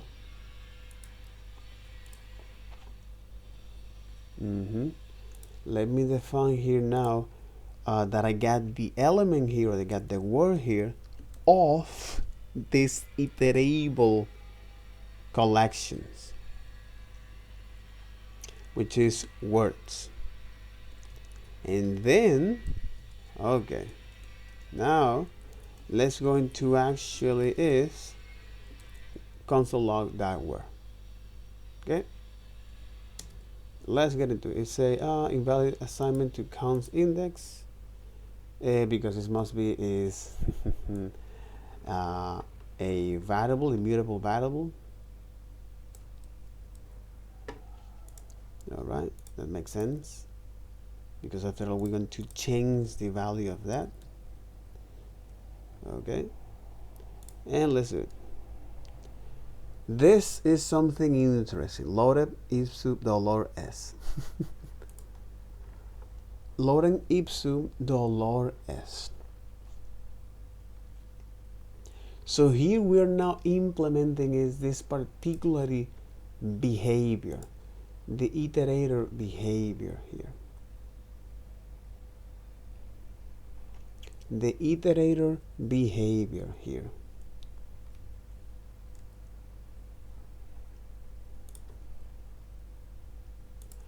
And this is something interesting, because once we're able to understand this, now we can finally jump into what we really care about, which is the generator. Okay, so let's get into this. Generators.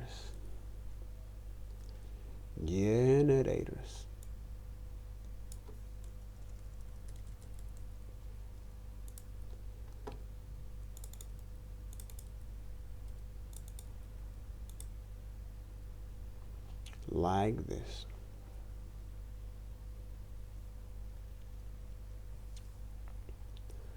Generators. This is something interesting, and that's one of the reasons why you have to pay for your mentors. You must pay for your mentors.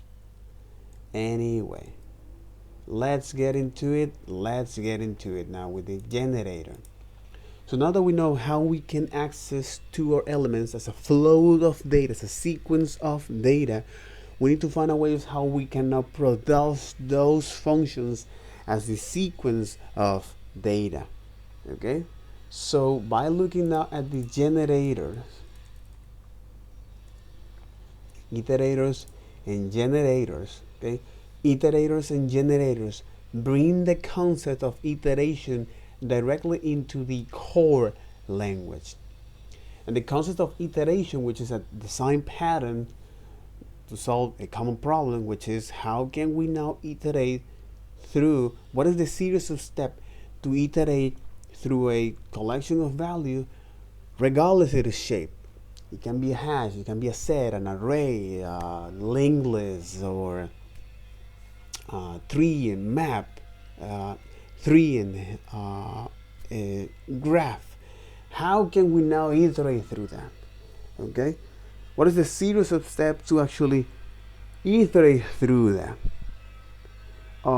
And let's go to define a way to, regardless the data structure implementations, it can be something that can be applied to any one of them. Okay, so this now brings the iteration concept into the core language and provide a mechanism for customizing the behavior of for-of loops. Okay, for details, see also the iteration protocol. We look at this particular way of now how we're going to iterate through our objects by following is a protocol, the iterable protocol, which is, hey, define first is the batch, define first is the behavior of this object, the iteration behavior. So notify that, hey, this object will actually use this iterable behavior. Okay, and the iterator, that this is now the way of whoever wants to consume this, whoever recognizes this batch, this is the shape I'm going to give you to that. Okay, like a passphrase, iteration protocol, for-of functions and generators, yield and yields, right? So far we look at the for-of, which is now this construct on how we going to iterate through sequence of values from an iterable object. Okay, iterable objects include instances of built-in such as array, string, type array, map, set, known list, and DOM and other DOM collections, as well as the argument. Interesting arguments, objects, generators produced by generator function. Okay. So this is something interesting because now we have a unique way, all right, of looping through to get the sequence of data of all of these objects. And as you can see, this is an array, a string, map. Okay, this is another data structure, set, node list, arguments, generators produced by generator functions. Okay, and user defines iterables. You might wonder, why do we need to have this? Okay,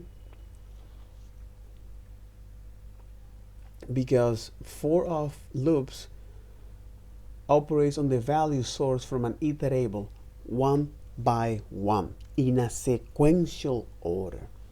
Each operation of the loop on all value is called an iteration.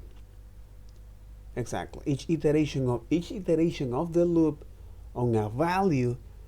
So when I iterate through exactly. So when I iterate through the loop to get the one element is called an iteration. And the loop is said to iterate over the iterable. Okay, I'm going to iterate over the iterable to these collections, to these things that is iterable.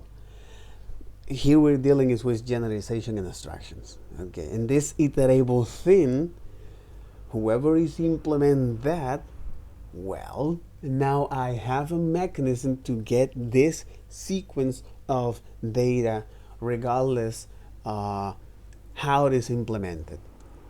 They now provide me this signature.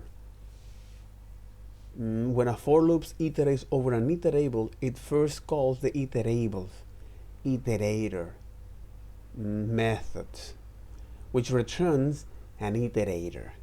And this iterator is this object that it say, now I have this shape that contains the next value as a method, and then repeatedly calls the resulting iterator next to produce the sequence of values. Hey, give me the next, give me the next.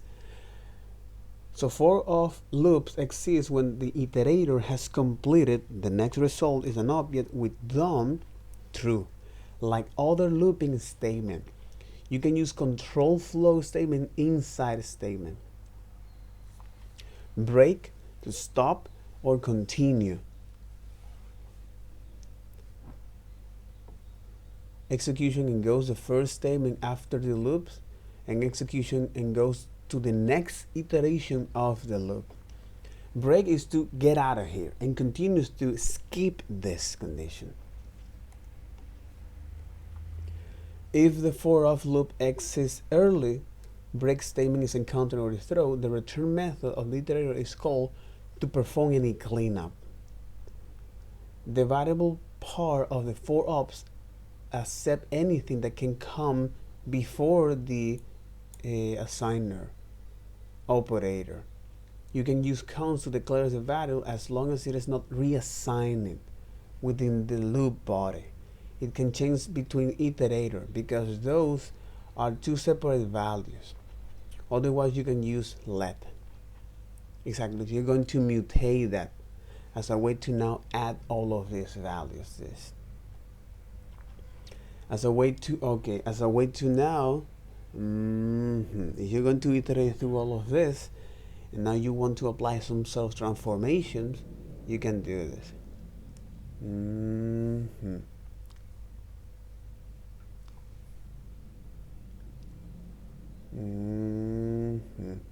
Each iteration creates a new variable.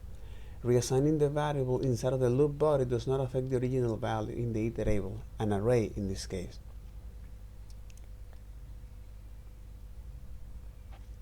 Exactly, it creates a new variable.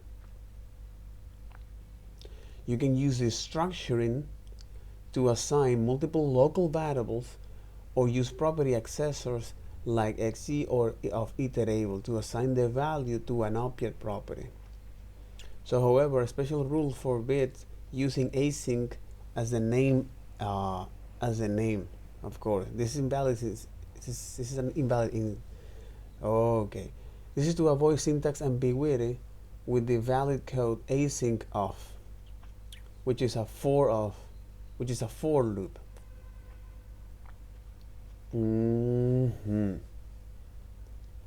Iterating over an array. So far, so good.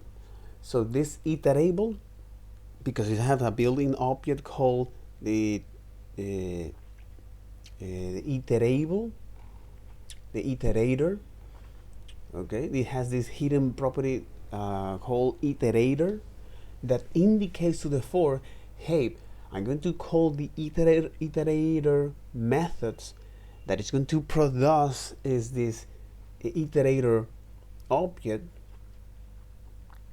okay, which return an iterator and repeatedly calls the resulter iterator next function, and then it's going to call is the next function. Hey, what is the next function? In this first position is 10. Give me the next one. 20. Give me the next one. 30. Iterating over a string.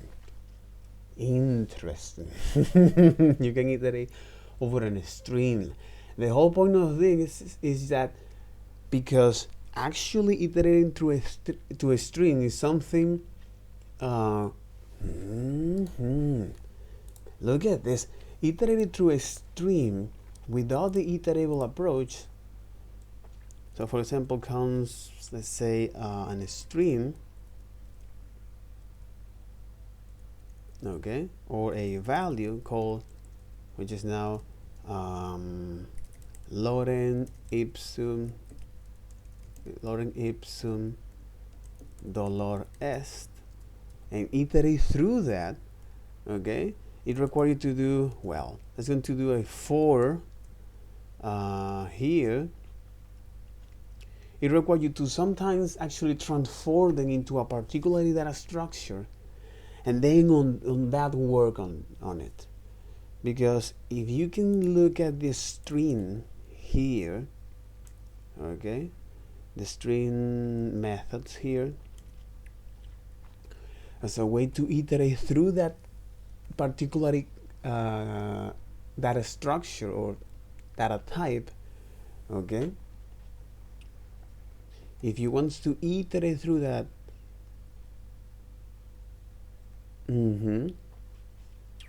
they don't actually a way to, they don't provide you a method to iterate through that. You know what I mean? They don't provide you a method to iterate through that. So you have to do that by yourself. Okay, which means that because this string data type, this object contains a length property, you can do is something like this.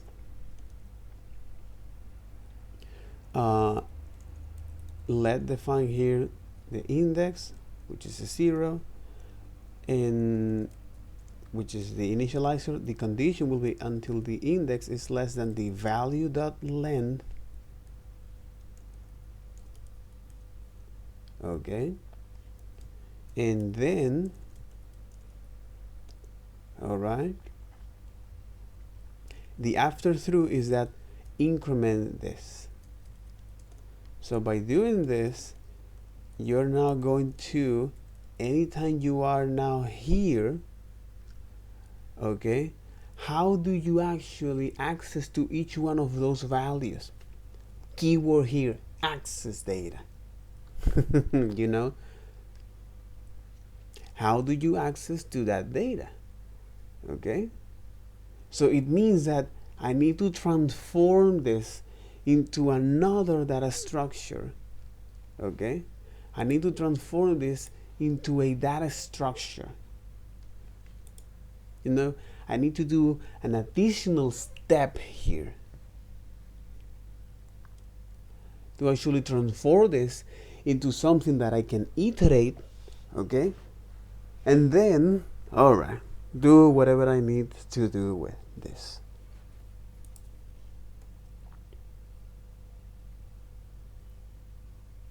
So one way to do this is to say, well, is to get the value here, where this is a string, exactly string, is to get now the character at that position.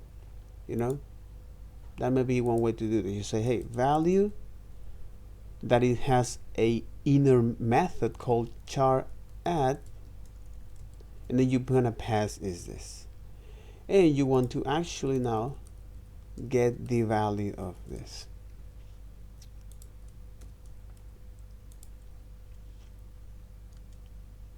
Value, oh my god, it's char add.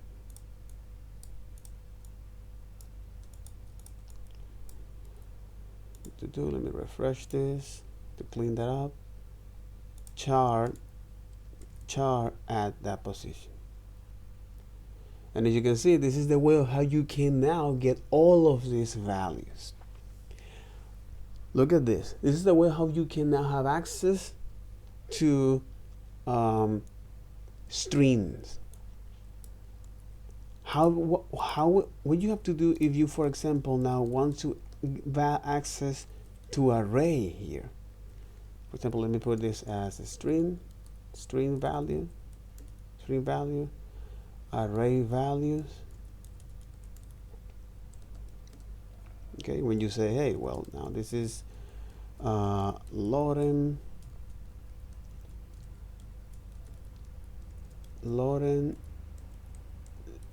ipsum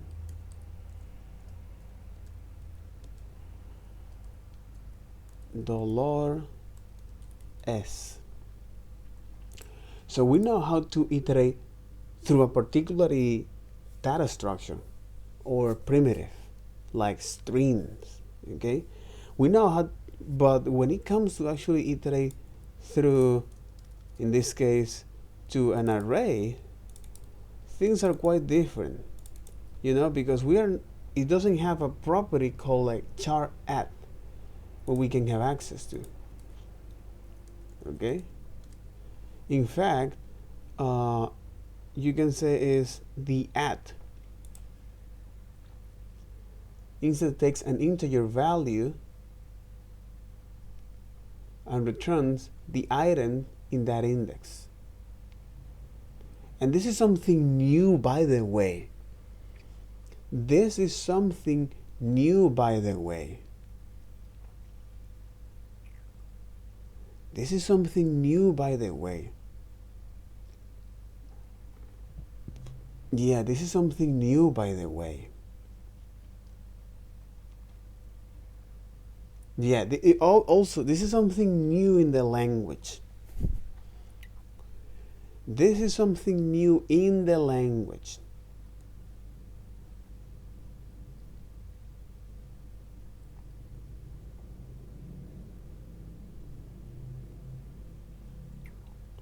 This is something new in the language. Because before that, the way how we can access through that is by doing is this. But now we have a built-in property called .add that allows you to do this. Okay? Why am I showing this? S is not defined. S is not defined, of course.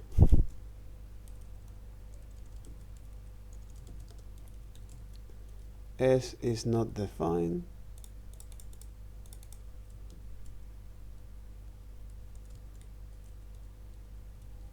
Okay. Value is not complete. Complete. It's a string values and array values. So why am I showing you this? It's because now we have is a particular way which actually have particular properties. It's a way to access data. But the idea of having an iterable is that instead of having this particular cases, okay, use cases to deal with that, okay, wouldn't it be better to actually here, which is part of the iterators here, the iterators here, we can say example here, instead of having to use specific methods to iterate over collections of data, okay, streams, arrays. In this case, by putting this like so, okay, oops, okay, like this. So instead of having to use a specific method to iterate over collections of data, streams, arrays, in this case,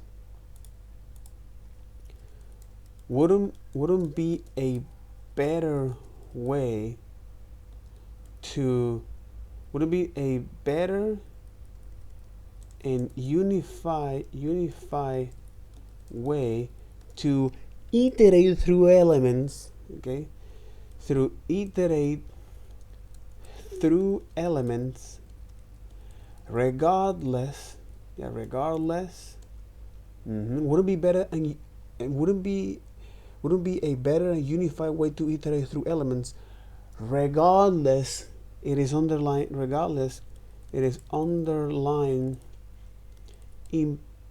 uh, implementation. Okay, I don't care if that is a string or an array or a hash or a map or a linked list. It's like the linked list. I don't care none of that. I don't care none of that. I don't care none of that.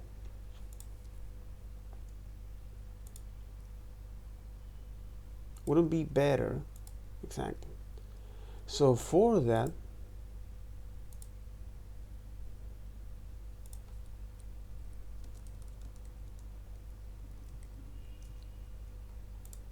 okay, so for that, instead of actually doing this, okay, we have now is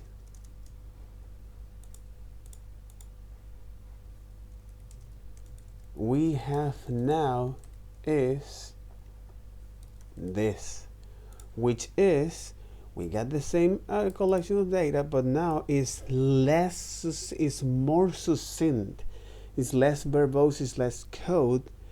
So all of this has been handled out for us by saying define here the value of that iterable, which is a string value.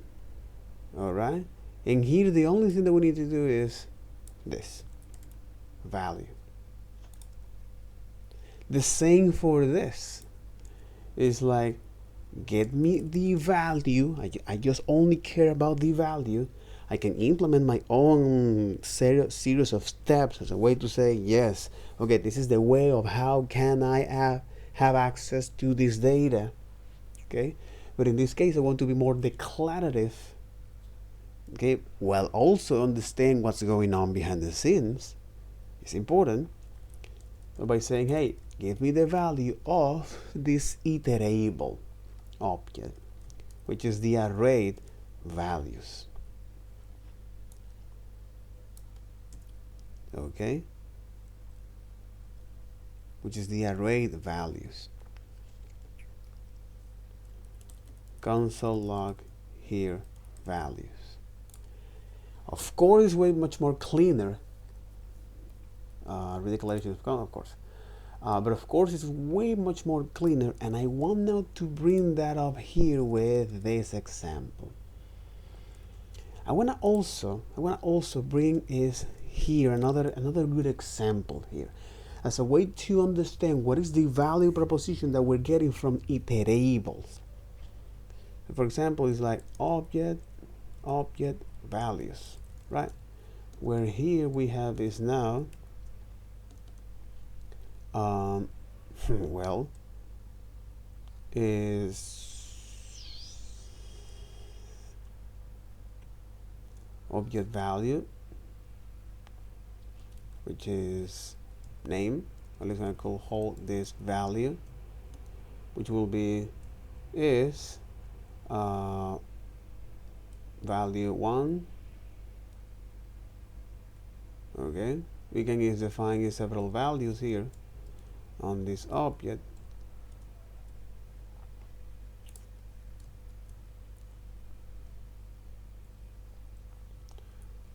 Value 2, value 3, and value 4. Okay, and this will be the proper elements here.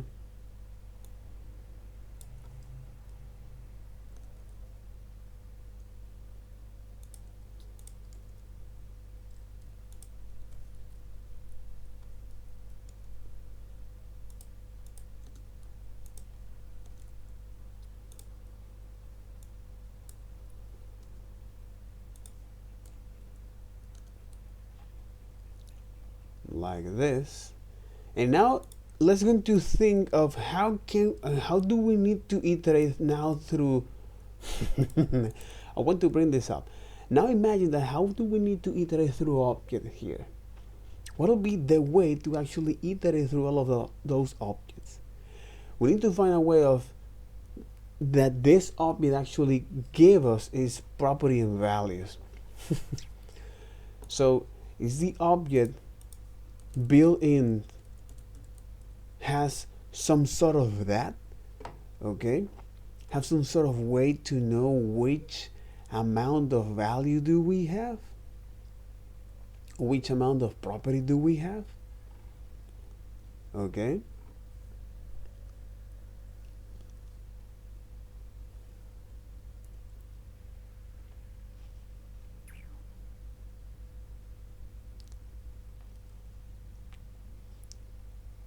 Because it's like, do we know what we do that? Object.seal set property, the values is, has.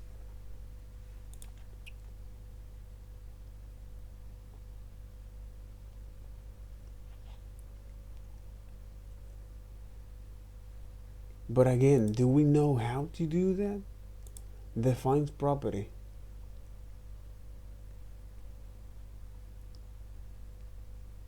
Get on property descriptors.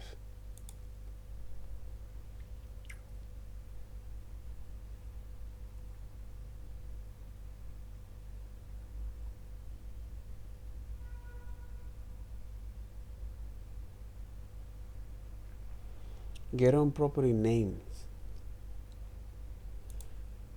Might be this one.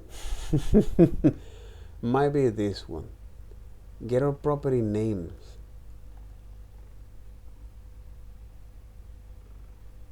Yeah, get on property, okay. Get on property symbols. Okay. Look at what we have to do here as a way to iterate through now this particular object. All right. As a way to now to iterate through this particular object. Let's take a look at this, man, because it's very, very interesting. So far that we know that this is the way of how we can define strings, arrays, and objects. Okay, so far so good. Okay, cool, no problem. The thing here is that as we're doing this, so that we know that this is the way how we can have access to each one of those elements at that particular position on the string and on the array. But how can we do that in object? So object has a property called the object's value. The object built-in allows us to get the names from that, which means that if we pass the object dot values, okay, and we want somehow is to print that up here. Let's make this for the sake of example like this, okay, and we want to print that out. It actually, look at this, it's returning is an array. So now we got an array okay, where now we can iterate through that. And not only that, we need to find a way to actually access to, because so far we got is a property, not their values. You know what I mean? So this actually make our task now a little bit longer. This make our task now even longer, which means that I want you to now to iterate through this. I want you to now to iterate through, I don't know what in the fucking hell you like to add that. It's like, and this is sometimes, you know, yeah, anyway. I want you to now is, let's go to now check if the index of the object dot get on get property names, get on property names of this particularly object called object values that has a that it transforms all of those keys into an array to now we can have access to the length of that, and then we're going to iterate through this object. How can I do that? Well, by actually calling is the object dot values, okay, and pass now the name of that. Because at the end of the day, we want is the name of this. All right. So what we end up having here is to have to define is another data structure, which is now the const object keys here, to now get these keys, okay, from the objects or from our objects, something I'm going to call that as a way to say, hey, this is a string and this is an array, okay, and this is an object.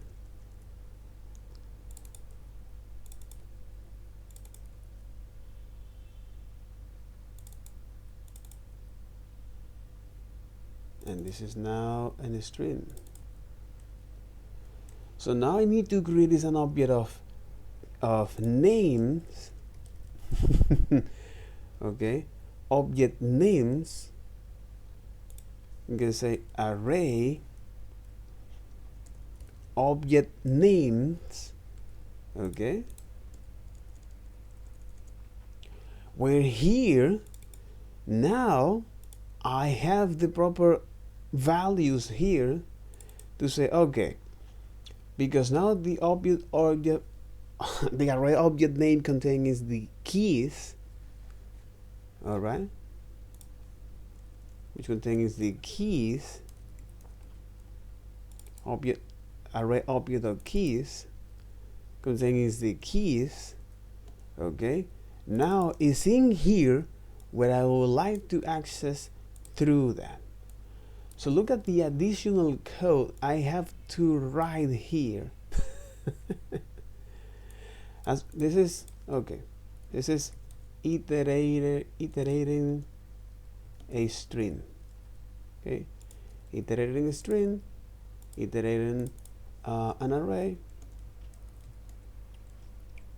Okay.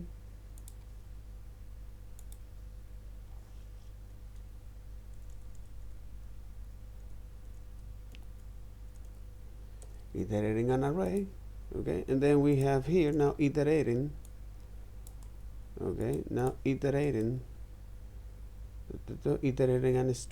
iterating a string, an array, and an object.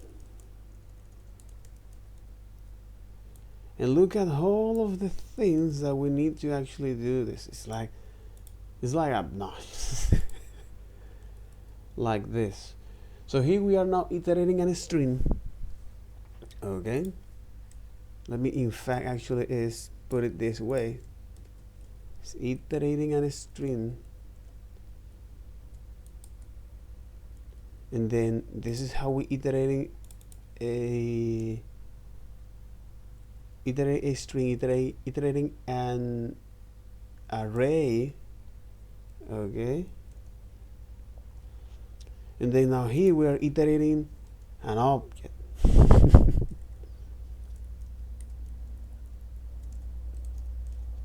Iterating an object here. So look now in the iterating an object, all the things that we need to do as a way to actually get that value. Hey, this is the index, bro. You know, iterating an array, iterating a string, is say, hey, object of value is not defined. Oops.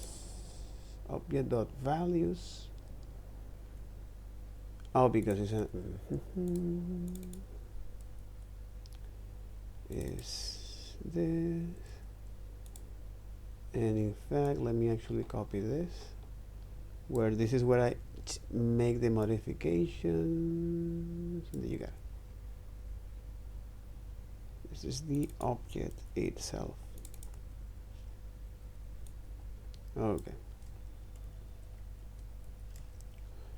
So now when I do this, all right. Interesting. Why we are not iterating on a string, iterating an array? Why we are not iterating into the object? Index of, oh, of course, we need the length. Now we're gonna do this. Let's do that again. As usually, human errors. There you got it.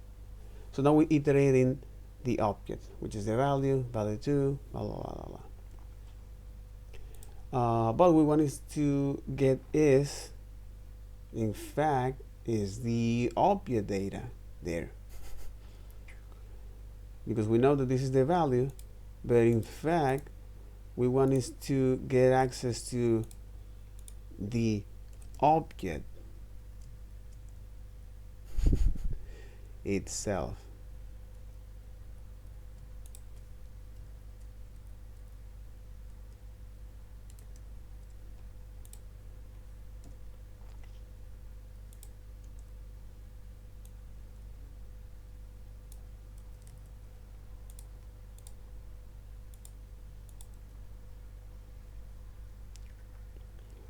Like this. Now we were able to actually iterate through all of those values, loading, if, pseudo is. But look at this, all of the different ways, kind of the same, but to iterate through each one of those those data structures or collections, we need to actually know what's going on. So wouldn't be a better way to actually say, instead of doing this, okay, now we're using is the Iterator protocol. The Iterator protocol, okay, with the Iterator protocol here, now we can iterate by doing is this. Hey, I want you to now define is accounts where anytime you run into this iteration, you're going to create a new value, which is the value of the iterable, in our case, the string. And what we want to do here is just, for our case, print those values. And in the case of iterate through an array, we're going to define is this value of the array, and is this value. And in the case that we want to iterate now in an object, which is a bit more complex here, for cons values of the iterables, in this case the object dot values, which is actually generates this iterable, this signature to the for loops to say, all right, I recognize you, let's get into this. So I know that you're going to return me. First, I need you to call is to this iterator functions that will now allow me to run is this function called next, and call that until exhaustion, until the following code here, which is values. And with this, now we have a beautiful and cleaner way of how do we access object of value is not a function. What the F? Object of value is not a function. Okay, no problem. Object of value is not a function. Wait, what? Object of values. Oh, okay. So is the building object here? Is the building object? Object dot it's entries, right? Object dot values. Oh, because this is this is a static instance. On the instance, we don't have that. No, to string value of. Okay. This is instance method. So the instance doesn't have that. Is the yeah. So the instance doesn't have that. It's now the static method, which means the built-in object that contains this keys for that. Now we get this. And this is something powerful. Why is that? Because Jesus. We have now a consistent. No, this is not from here. We can give the object here. The object dot keys of this object here. Because with this particular iterator protocols, we can have is a much more cleaner way to do that. And if we want to break the execution to follow with the next line, we can do that. And if we want, for example, is to continue the execution, so when you evaluate thing, don't do nothing. Now go to the next element. We can do that. That is something interesting by itself. And I am not sure that a lot of people actually are capable to do this, to see the difference of that. Okay, to look at the difference of that. And I think this is something interesting to get it. And I think this is something interesting to get it. Totally. We have now this. The Iterator protocol.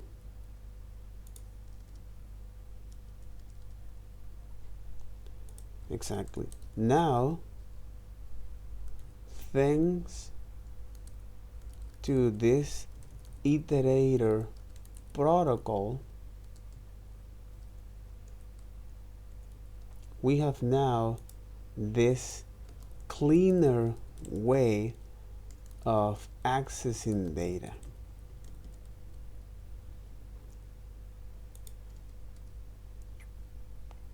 Which is this. This is the value proposition of this. You know, this is the value proposition of this. So why this is important? Because now once we're able to understand this, all right, we can now actually make our life much more simpler when it comes to handle this long or these huge collections of data, which is something that we definitely need to, okay, which is something that we definitely need to do as it is, okay. And now we can move on to the next topic, which is the generators. So the generator, after all, is a way of how we can produce sequence of data. You take a look now at the generator. Okay, so the generator, especially with the iterator, iterable,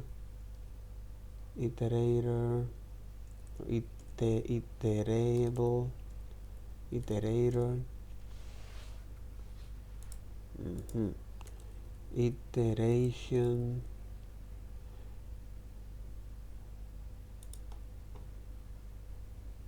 iteration protocols here. interactions between language and iteration protocols.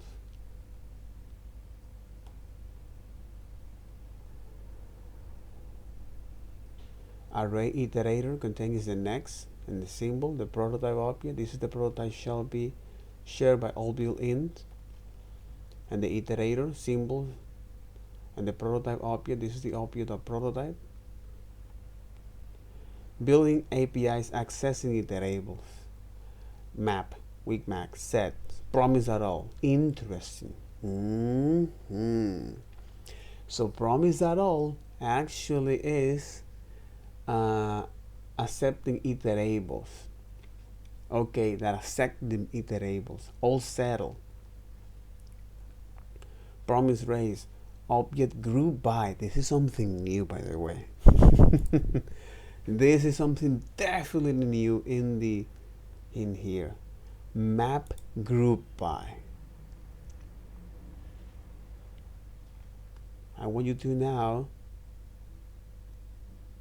this object inventory group by this.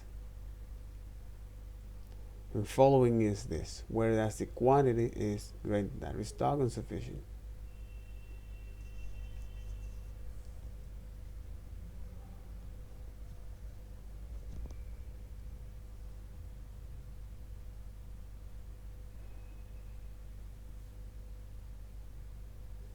Like it is.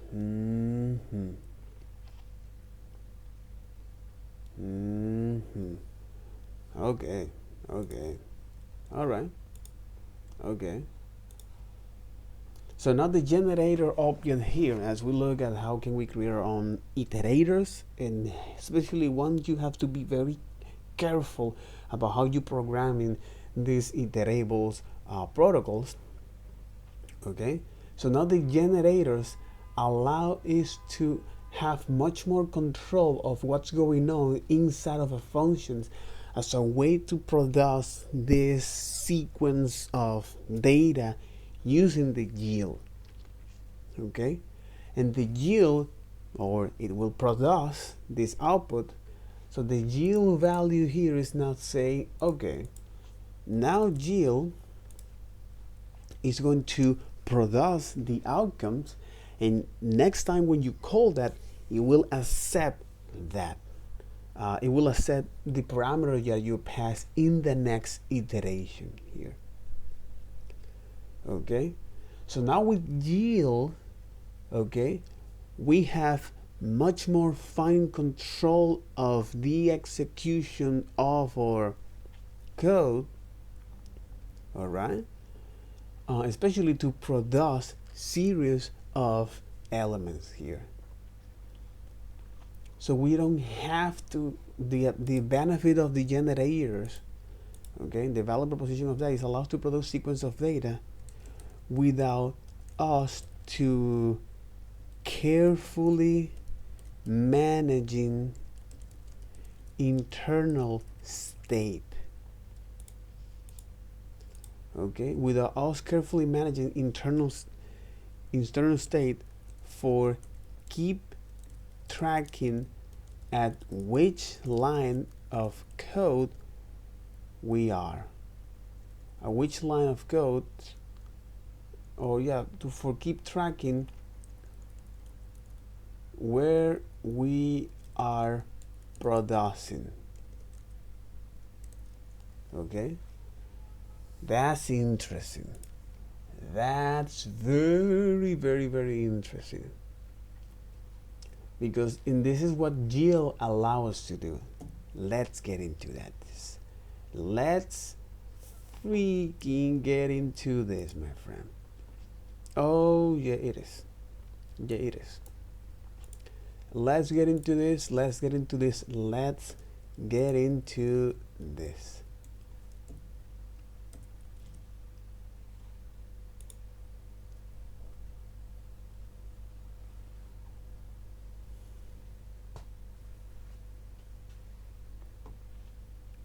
A special object with a next property on it, a method that when that is called, runs, starts, or continues the calling of createFlow, which is where it was born.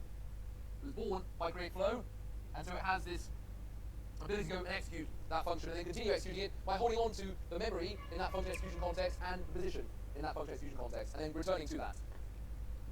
If you return out the value being yielded, pauses, so exits execution context, just holds on to it here.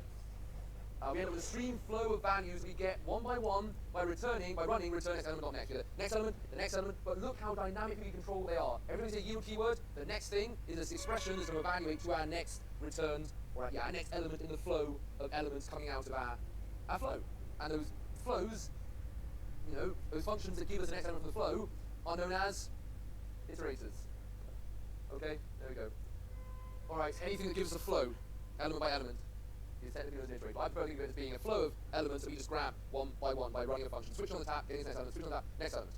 But here we're producing that flow by running through a function, hitting a yield statement, giving that next element of the flow. I prefer to call this actually as a sequence of data, as a flow, as a sequence of data, because once you do this at the computer level, at the atom level, it's like it becomes a stream. But at the end of the day, we start is by doing these things one at a time. Okay, if we are able to slow down at what the atoms is actually is behaving, all right. So now we were able to see that this actually happens at a very slow time if we can slow down that. That's one of the things that I really love to see this as sequence of data, that when at the computer level it becomes like a stream. A good example of this is that when you use some slow motions, people exactly when they celebrate is for example, the people that celebrate is, so when soccer players celebrate that, right, or the baseball or on the Olympics, when they celebrate that, you can see now how actually is generating this emotions, or how all of this image are projecting one after the another. It's like you can see that expressions, so you are able to perceive much more what's happening here as a sequence of that. So this thinking is actually quite interesting, quite powerful, especially if you want to generate is async operations. So you have now much more control of what's going on here and there and so on. Continue, yield element, next element of the flow. Go back in, continue, yield element, next element of the flow. We're now running functionality to generate our next element of our flow. That also means we get to control the return manually ourselves into a function execution context. So with Generator, we have now the ability to control is the return of that data. Manually, the yield. Our next element of our flow. That also means we get to control the return manually ourselves. We have the ability now to control is what is produced in the function manually. Into a function execution context. Anytime we run this function. What method then do we call to initiate us going back into the execution context? Yield. Next. We now have back into the a function execution context. What method then do we call to initiate us going back into the execution context? The dot next. We now have manual control of how to return back into a function execution context for the first time ever. All we need to add, by the way, was the ability to track the position we're in. Probably some of the stuff I'm going to do that. But that's essentially what we're adding. We're very used to persisting state from a prior execution context as a backpack of data. Now we also persist position in which we exited the function execution context to allow us to head back in. But that's super powerful. We're now getting to suspend a function being run and then return to continue running its body of code by calling the next method that takes us back in. We manually control when we return back to run code. So what if we could use that to handle asynchronicity? We could initiate a task that takes a long time, for example, requesting data from the server, send it up, use the yield keyword to have that as be the return promise object, be stored out here in some way, and throw us out of the execution context.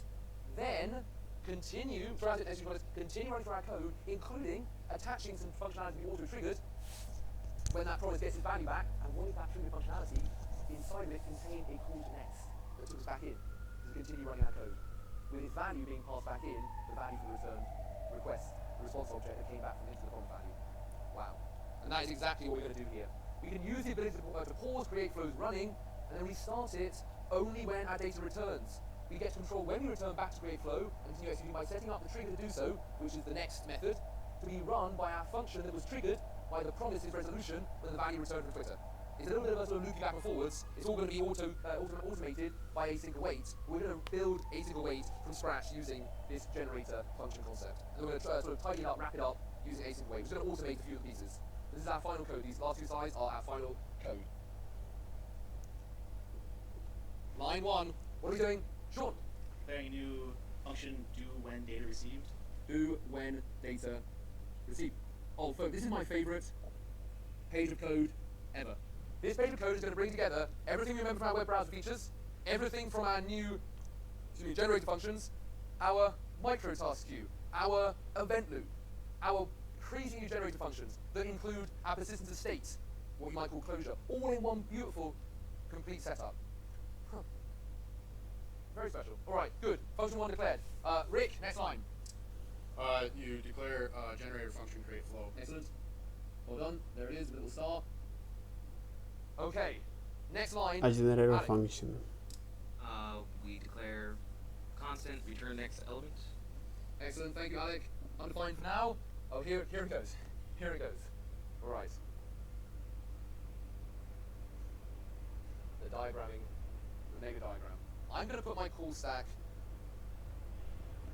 I think there's room to do it here. I'm going to put my call stack here. I think there's room. There it is. There's my call stack.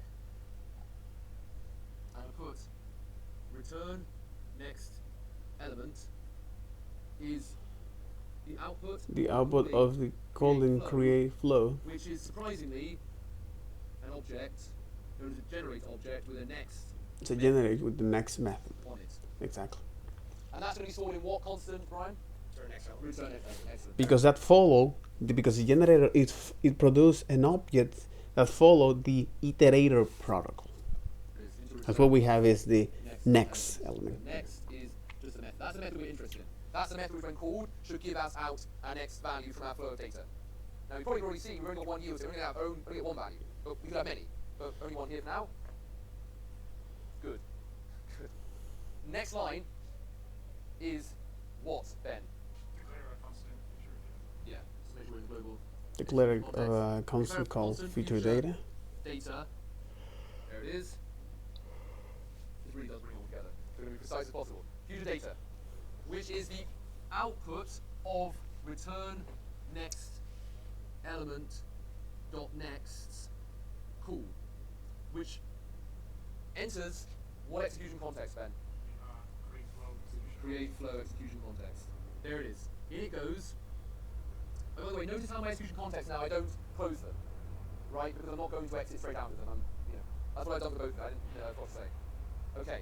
So return element dot next, because next has this bond to create flow, I start executing it. Into it I go. And what's the first thing that I declare in my local? That's too wide. I declare in my local memory. Paul, what's the first thing I declare in my local memory? Posted. I was taking notes. More dramatic than I expected. I'm calling create flow. What's the first thing? My first body of create flow. Exactly. The first thing I declare is Data. data, which is Data. not correctly able pronunciation, which is undefined, right? Because we've got to go to the right hand side. And the right hand side, of course, is a super powerful statement. It's one that's going to actually kick us out of create flow's execution context before we ever get to store anything in data. Let's make it slightly wider. I don't want to squeeze this too much. Make it slightly wider. So data is going to be the evaluated result of the expression yield fetch.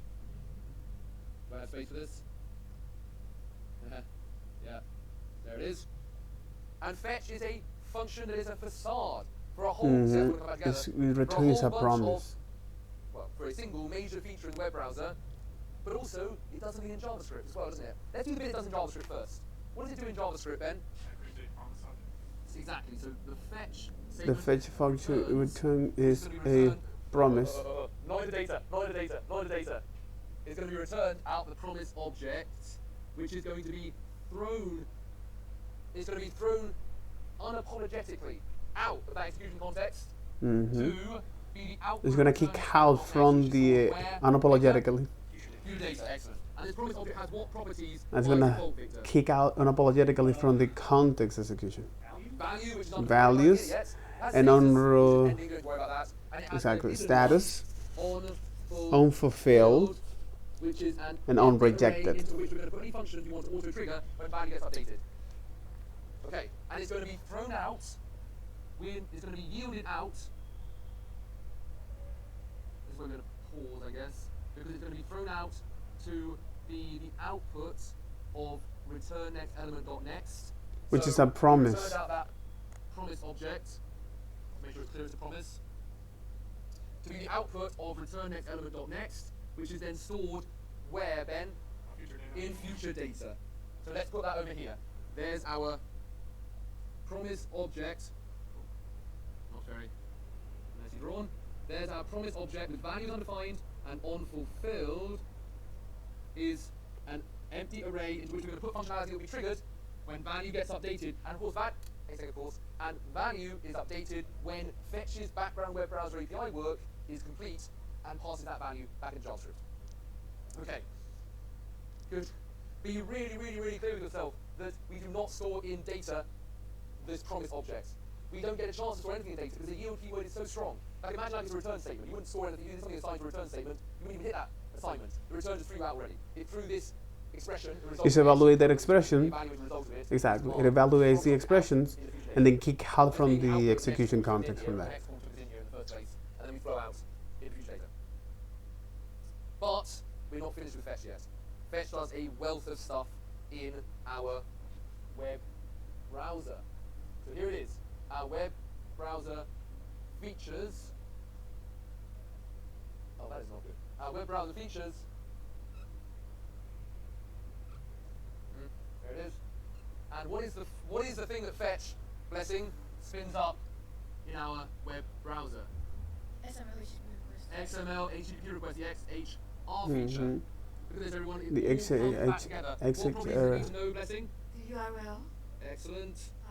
The path, which is The that path, exactly the method type the get. method. And now that's going to be kicking off a request, an HTTP request to Twitter. There it is. Good. Is it complete yet? Well, at what time are we at? We're at something like here. I don't know. Let's just say it's 1 millisecond. We're at 1 millisecond. Is it complete yet? Blessing at 1 millisecond? no. No, it's not going to go and get the data. It's going to take a bit of time. Go and get that data. On completion, blessing, what do we want to update? What value do we want to update back in JavaScript? Get that value. Future data dot value. Excellent is going to be the Mhm. returned data. Perfect. Now we have finished fetch's work. We yielded out the object. Remember? Return next element dot next did nothing particularly interesting with next. All it did was kick off create flow execution context. Exactly, We went kick off. inside, we set up data, but we didn't even assign anything to it. The right hand side said go fetch, which returned out a promise, but then it said yield, meaning throw the return value of this right hand side bit out to be the output of the return next element dot next that took us into create flow. And that output, I'm going to put it here, it needs to be really clear. That output object got stored in future data. Excellent. Okay. We're now finished all the fetch work. We've yielded back out, back into global execution context. The last line in global future data is the thing that kicked off create flow. We're back out, and the next line in the global execution context is what, Abdi? Future data dot then. Excellent. Very good, man. Future data dot then, to which we're passing the entire display function definition. Do we remember what that does, Abdi, to the future data object? Yes. Do you remember what then So when the does to value, display? okay. So when the value, mhm. So when the value, okay.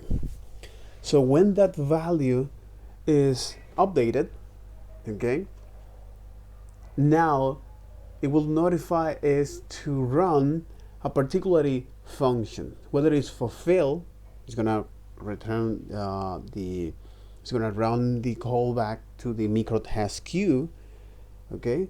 Whether it's on the microtask queue or on the whether it's on the microtask queue or whether it's on fulfill or reject functions to the microtask queue, it will be added to that. Yeah, we're passing in the unfulfillment. Exactly. Exactly. Can I switch it from on fulfillment to on fulfilled? Yes. It's a hidden property, it's on fulfillment. It's unfulfilled. Oh shit, okay. Alright, we're losing it. We're losing it. Okay, good, thank you, James. And it's on fulfillment is what it says on in the actual spec, if I remember right. I mean, we don't get to see it. We can't even access this property, so I guess it's not the end of the world what it is. We just know it's there. We can't even access it. We can't, console log it. Yeah, on fulfillment. I think it's on fulfilled. Okay, whatever. Maybe it's on fulfillment. Anyway, it doesn't matter because we can't even access it. We just know it is the collection of functions that we auto-triggered. And exactly, we're passing do when data received.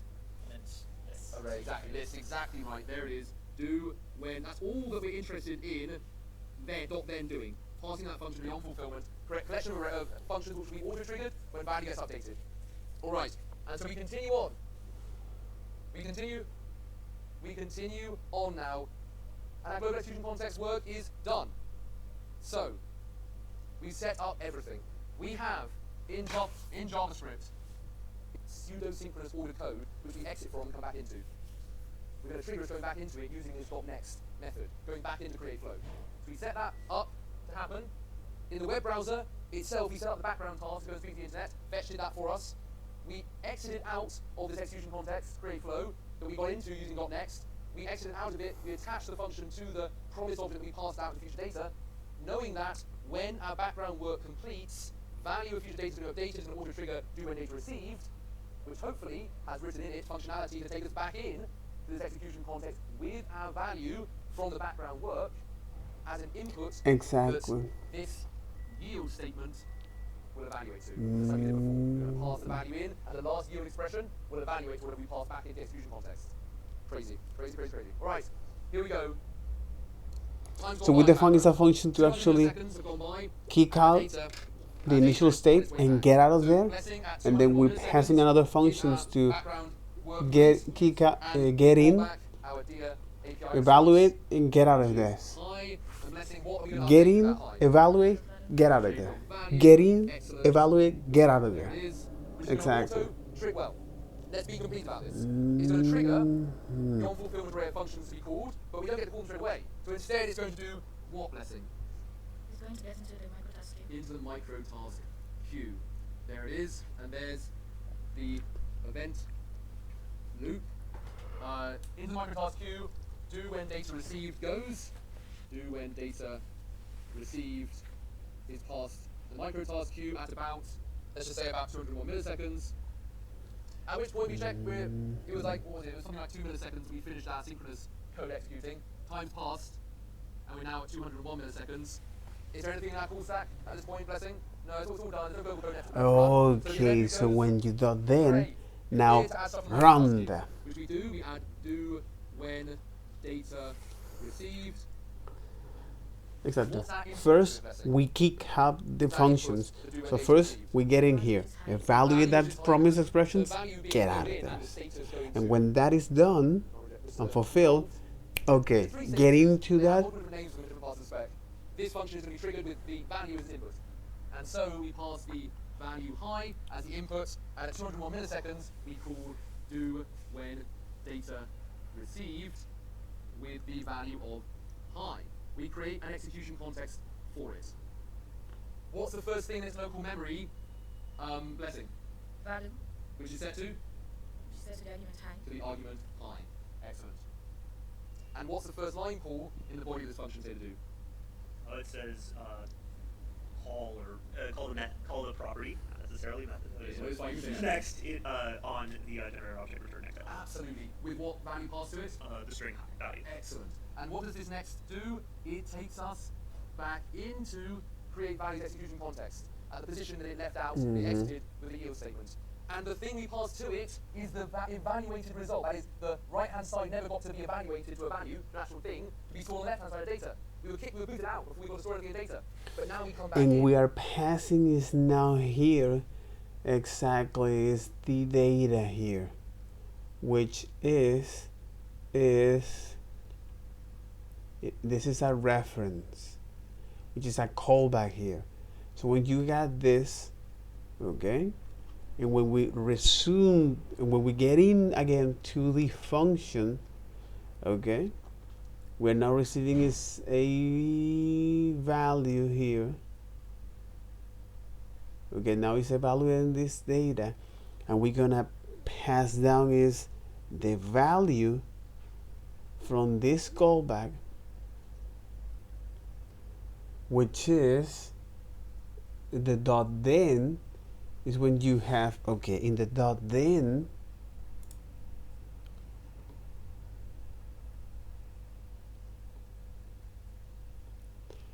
and in the dot then is that.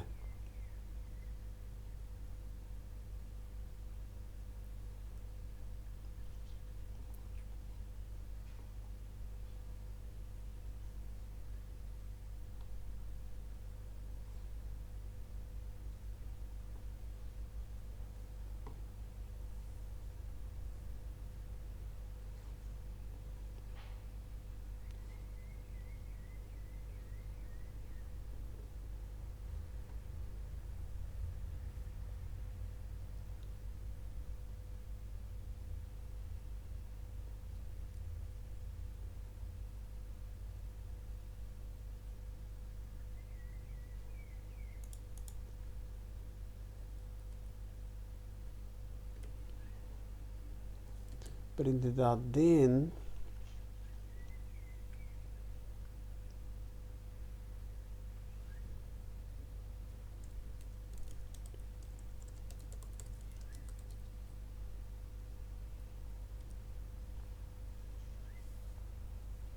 the then method of promise instance takes, okay, because you can pass this like so.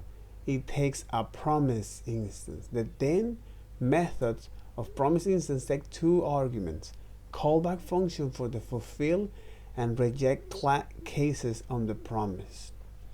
It immediately returns another promise object, allowing you to change to other return. This is the callback. Okay, exactly. Now this is the callback here. So this is when you're gonna handle is the first time the unfulfilled. What I'm gonna receive is the value here. That's right, and I'm gonna pass to the yield function. Where now the value of this will be is this new value that is our data. And when we can console log that. Is what the last yield statement on the right hand side will evaluate to. And so we get to evaluate the high. Our data that came back from the internet. Pass the value, pass to the do when data received, pass to the next inside of there, pass back to the evaluated result of the yield expression. My goodness. I'm going to store that blessing as what constant inside the create flow. Data. Exactly. And there it is. And then we get to continue in our pseudo-synchronous execution context thread. Thread is to continue through our create flow. And what's the next line we hit, Ben? Console log down data. It's the high. And look at that, people. I genuinely think this is absolutely beautiful. For the first time in history, we get to continue. We get to exit a function. We get to show code that I want to do to set off a long-term task. Then exit out of the function, continue with synchronous code, and then when that long-term task value comes back, trigger is going back into the function and continuing within that same function block. Now we get to think about our code that's deferred to the console log to be run until we get data filled in with an actual value. We get to write it immediately below, in logical steps, the code that kicked that work off. First time ever. Alright, so this is profoundly hard. And you can see it brought everything we've done together. But let's have thumbs. In a moment, we're going to clean all of this up. We're going to auto-trigger, not a function here. We're going to instead auto-trigger the next block of code in here. We're not going to trigger a function that then triggers us going back in here. We're instead just going to trigger straight from here, continuing our code inside the function, using a new way of defining our generator functions called async await. But before we get to that, you lost me, and it's okay. I'm clear. I have some clarification questions on this new model of execution. Everybody's thumbs proudly out. It's okay to have. Alec has a clarification. Abdi has more than a clarification. Brian has a clarification.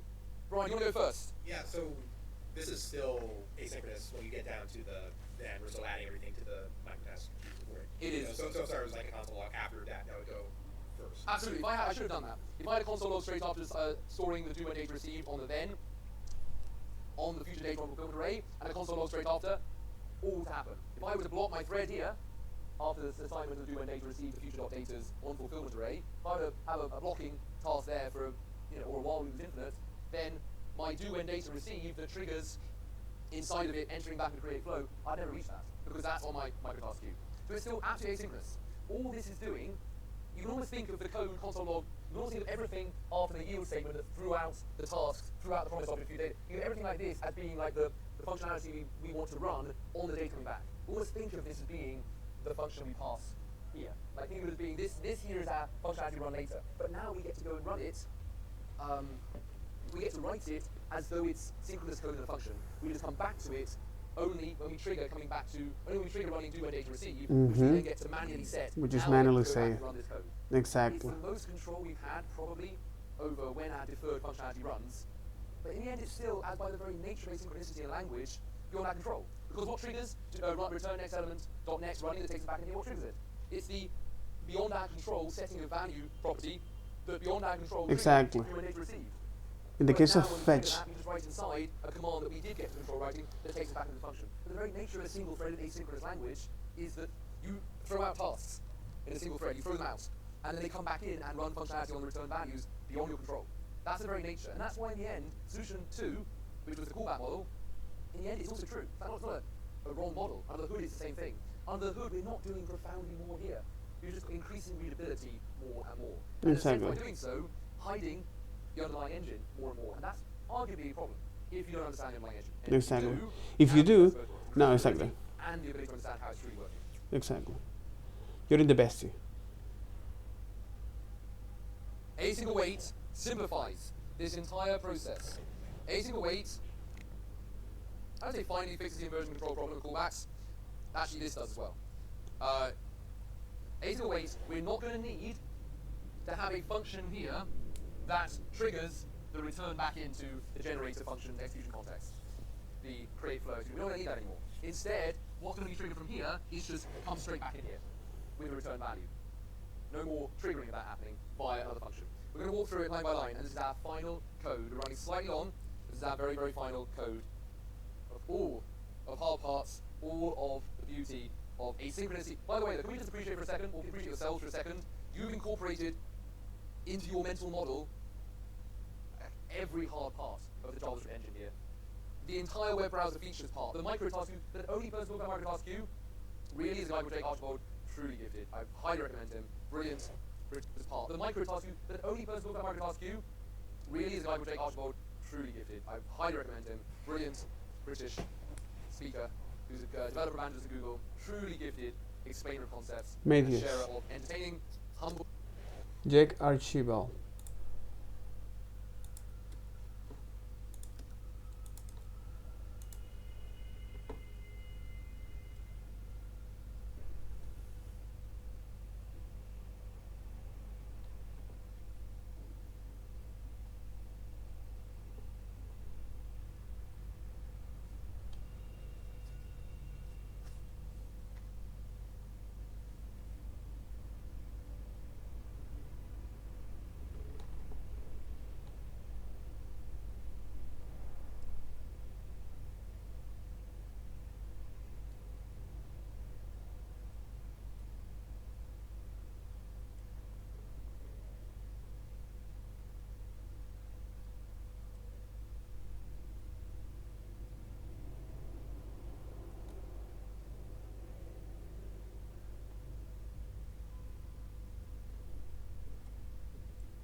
Because it's all static content.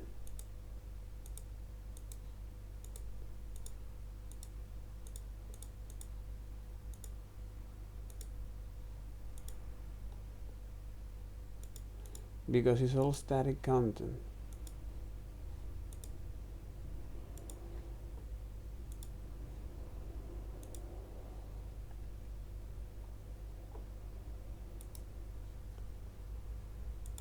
Okay, because it is all static content.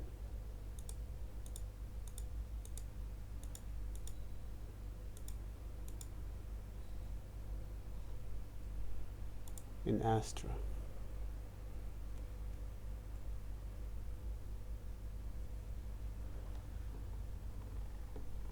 Mm-hmm.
Oh my god, what is that?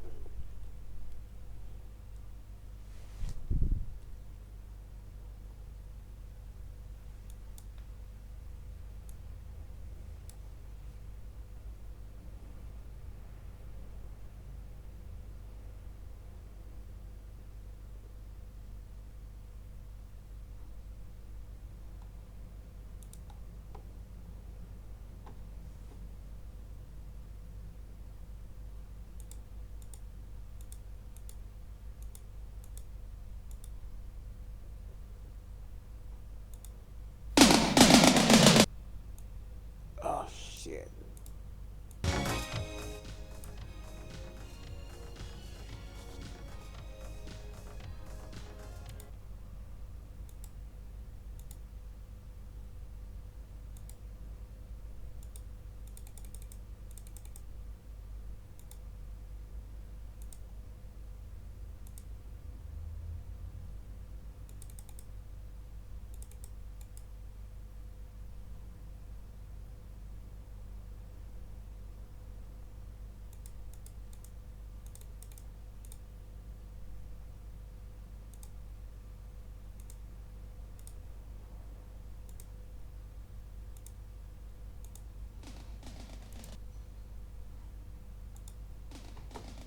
I mean, this is far, exactly.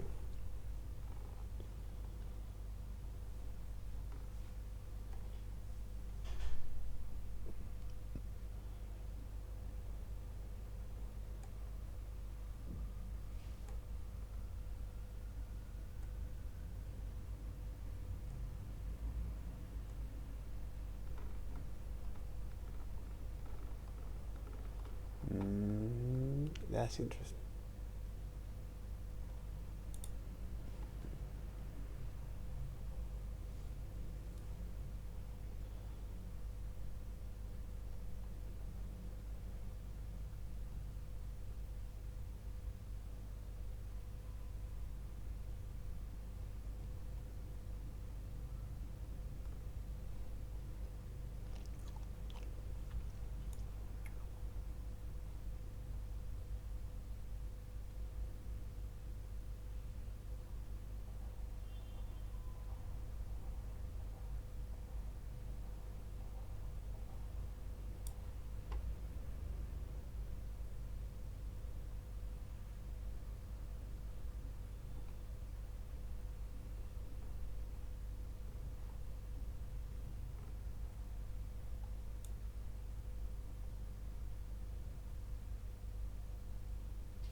Exactly. For those people that actually know about the Well, anecdotes. as is the want of my people. And he talks about microtask queue, the only person who does. That's how advanced this stuff is. And you combine all that with a feature of JavaScript in ES7 that only just got released. Generates an async await.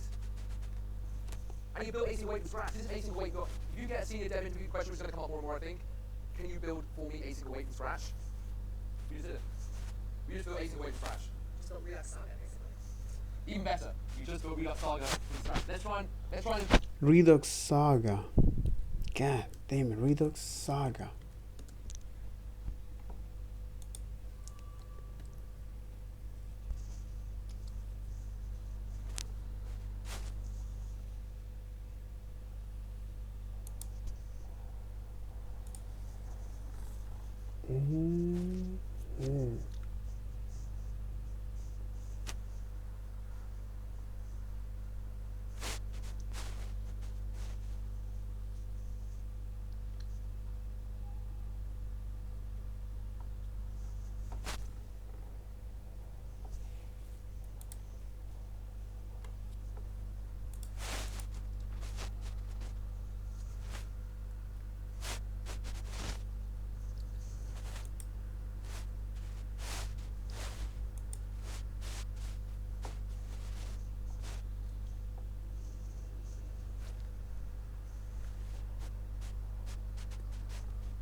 This shit is advanced, bro. Front end master.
And they are using his generators, motherfucker.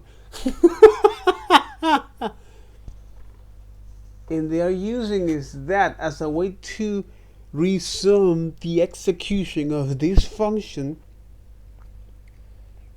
And then it's over.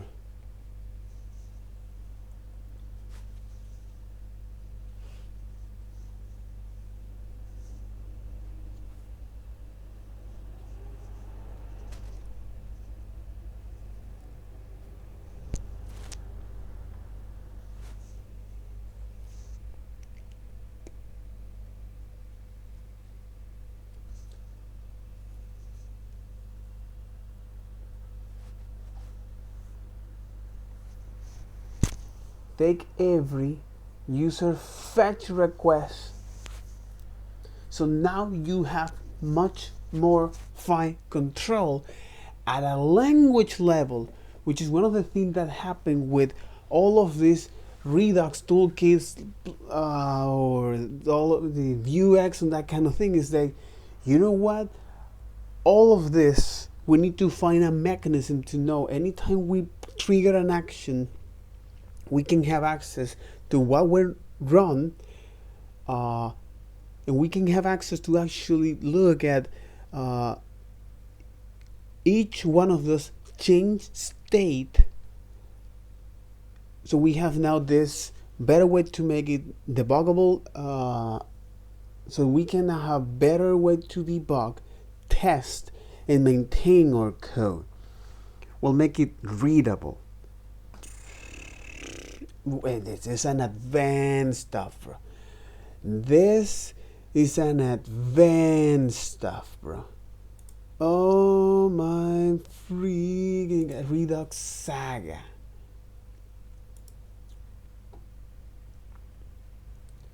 side effects like asynchronous things like data fetching and impure things like accessing the browser cache, easy to manage, more efficient to execute, easy to test, and better at handling failures. In EXist, features called Generator to make those asynchronous flows easy to read and write to. Easy to read, write, and test. If you're not familiar with them, here's some introductory links to that. By doing so, these asynchronous flows like use standard synchronous JavaScript code, kind of like an async and await, but generators have few more awesome features we need. You might use read-a-thunk before to handle data fetching. Contrary to read-a-thunk, you don't end up with in a callback hell. You can test your asynchronous flow easily and your actions stay pure. That's one of the reasons why a lot of people are using is Redux Saga. Build an iterator from generator. Exactly. As a way to say, hey, you fellow iterator.symbol. Yes, it is, my friend. It is. It belongs to this iterable protocol. And here you're saying, hey, this does not get executed completely. Advancing the generators, because it's not allow you to, because this exposed the generator body, the next function, where now anytime you try to access that, you can get the value of that, but the value is undefined.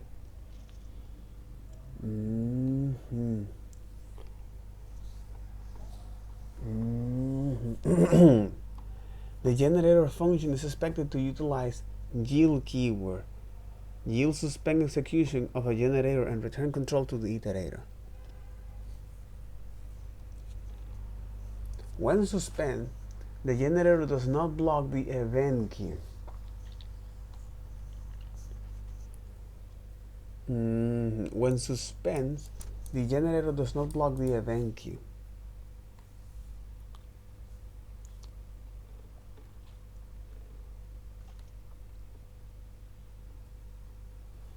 Pass a value to the iterator inside of this.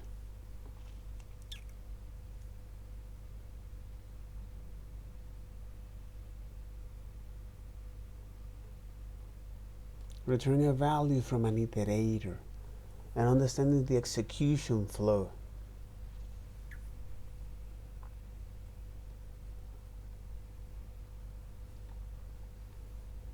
Holy moly, iterating using for of statement and delegating yield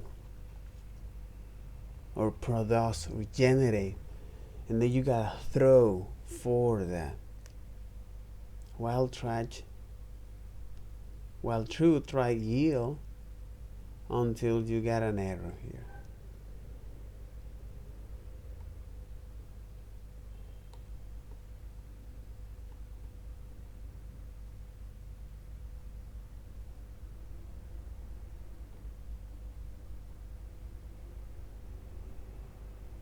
What problems do generators solve? In JavaScript, input and output operations are generally done as asynchronous operations that require a callback.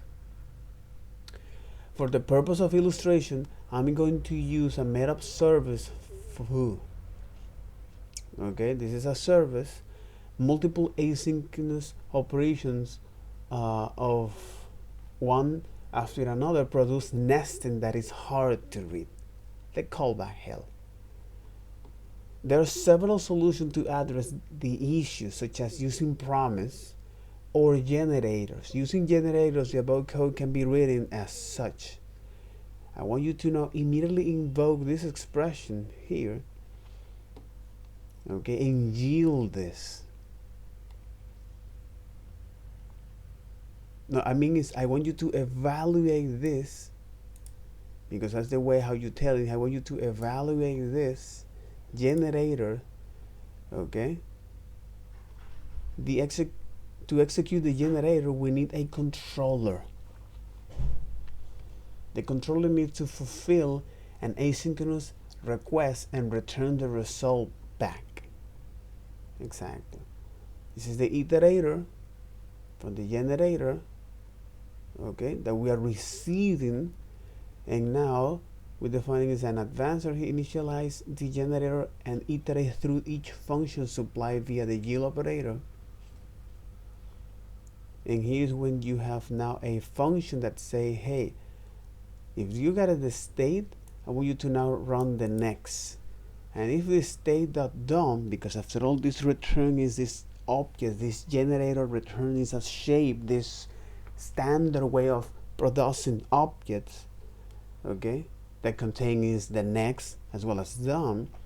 And if that is done, if it's not is done, continue to now call that state.value is equal to the advancer.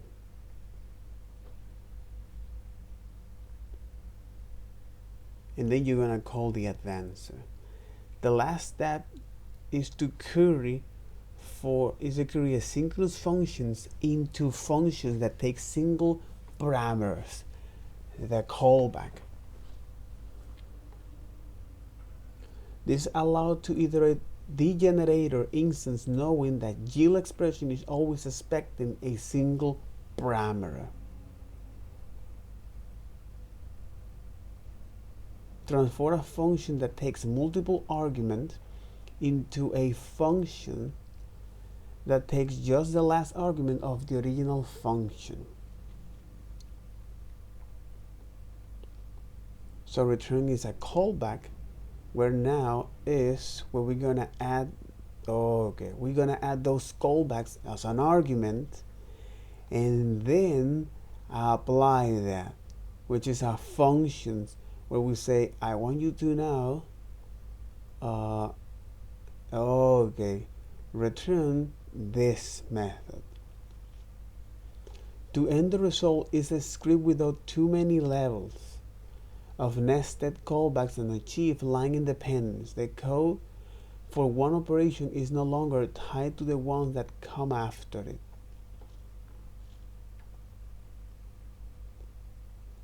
And the error handling.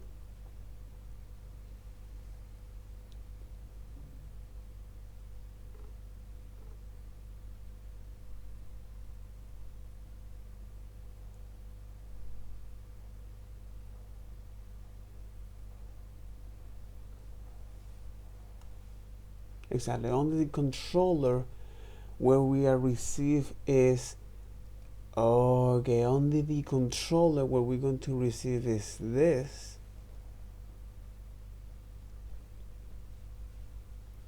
I want you to run is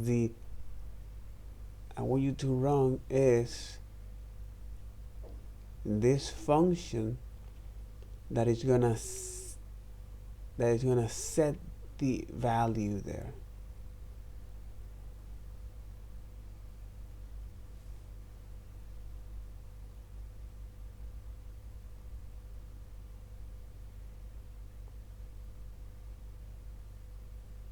That is going to yield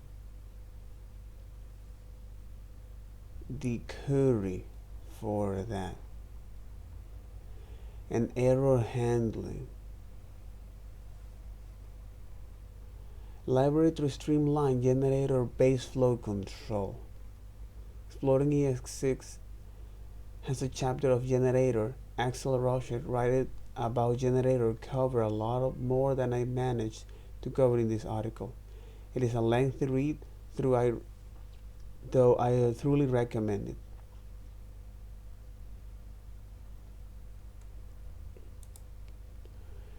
Using loader, Facebook data loader is a generic utility used to abstract request batching and caching.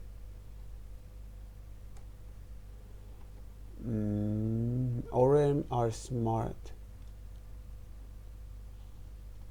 GraphQL nested queries. Using data loader to batch queries. using data loader to batch queries. Interesting.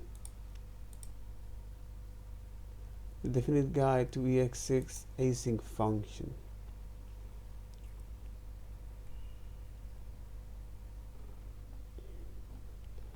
How old is this? 8 years ago. Oh my god. Bullshit. No way, bro. No, man, no way. He was just a pioneer, bro. God damn. He was just a pioneer. Jesus, 8 years ago? What in the F? 6 years ago. Okay, makes sense. Okay, it makes way much more sense. Alright. Okay.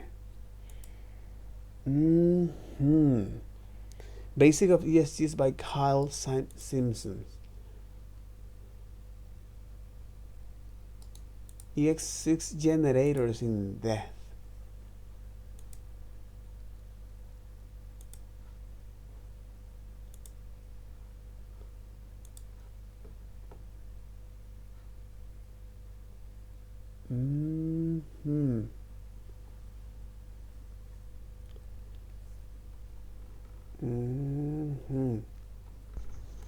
Exactly. Run, stop, run, and so on.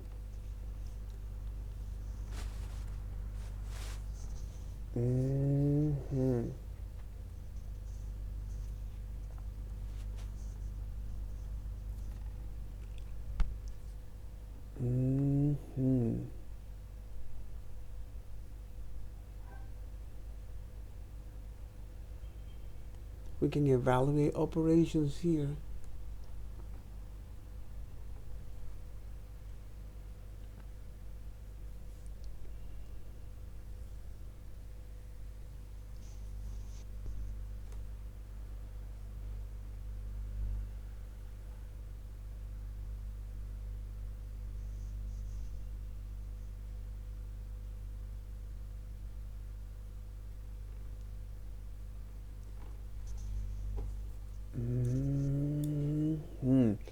That was in 2014. Oh my freaking god. We're talking about 10 years. Oh my Jesus, nigga. 10 years ago. Holy French toast. 10 years ago. 9 years ago. 9 years ago. Oh my god. God. Oh, nice.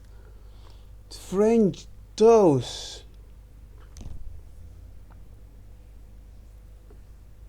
Implementing iterables via generators.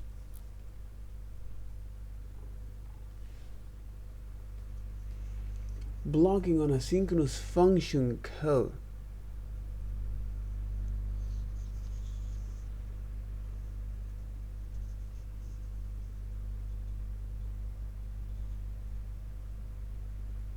Function declaration, function expressions.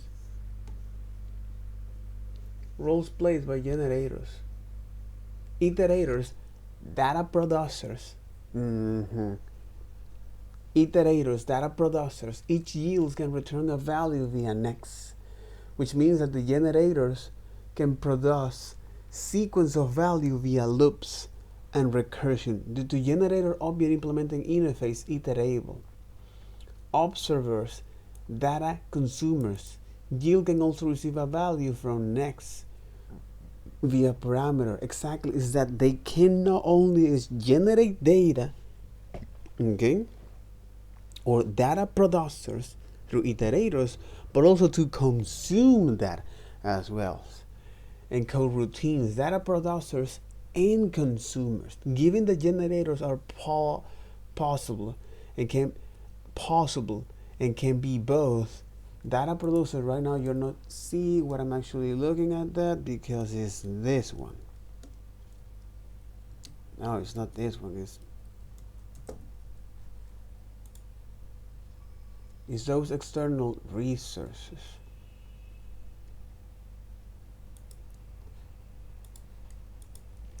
Is like this.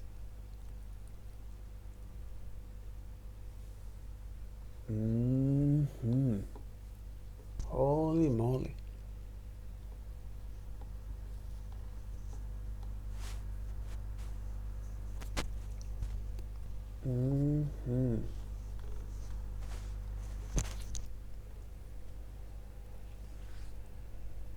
Generator as iterator, data productions. Coroutines, data production and consumers. Given the generators are plausible and can be both data producers and data consumers, not much work is needed to turn them into coroutines. Cooperatively multitask. The next section provides a deeper explanation of these roles. Generator as iterators. Data production. Way of iterating over a generator is using the for of.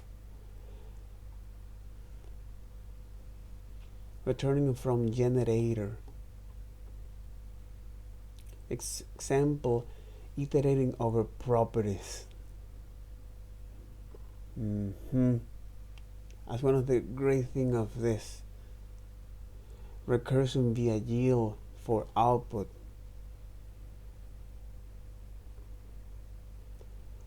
Consider n iteration values. Iterating over trees. You know, it's because now we can iterate through these particular data structures here. You can only yield in generators. Generator as observer, which is data consumption.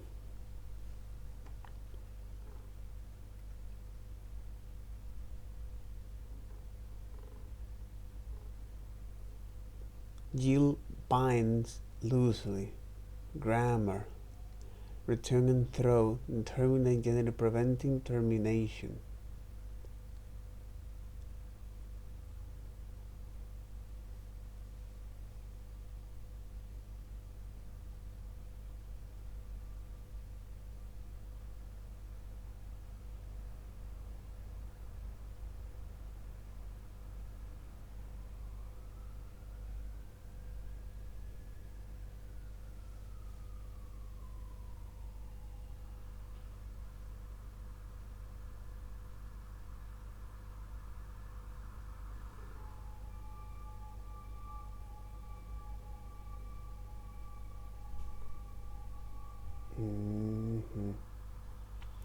Example, processing asynchronous push data.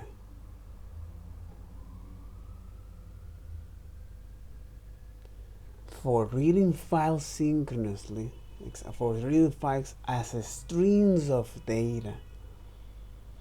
The chains of generators start with split lines. Yield the full story.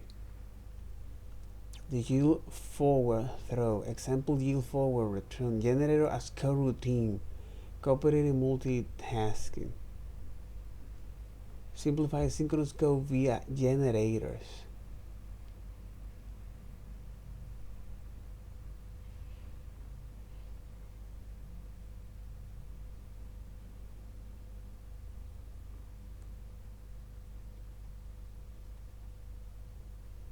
Generators are compatible with the event loop, which provides simple cooperative multitasking in browser. I'll explain the detail momentarily. Generators are relatively easy to implement because only a single function activation needs to be suspended because of that.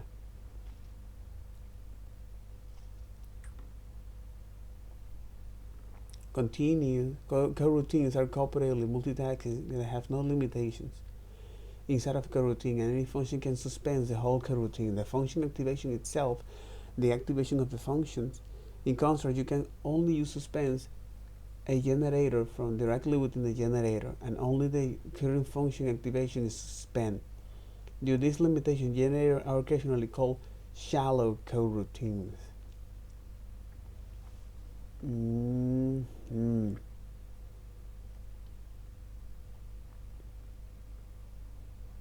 Infinite iterables. array inspire iterable combinators, and then map that function for each one of them. I mean, return is whatever callback you receive here and to apply to this data.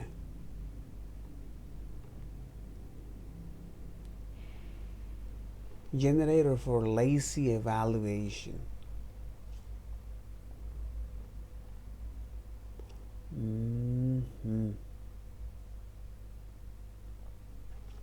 Lazy push and that kind of thing. Tokenize. Extract numbers, add numbers.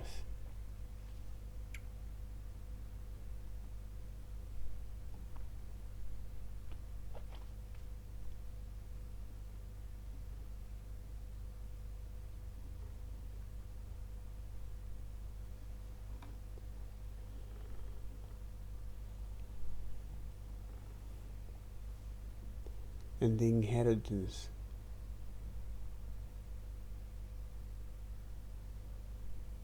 Is because it's a function and it's also an object.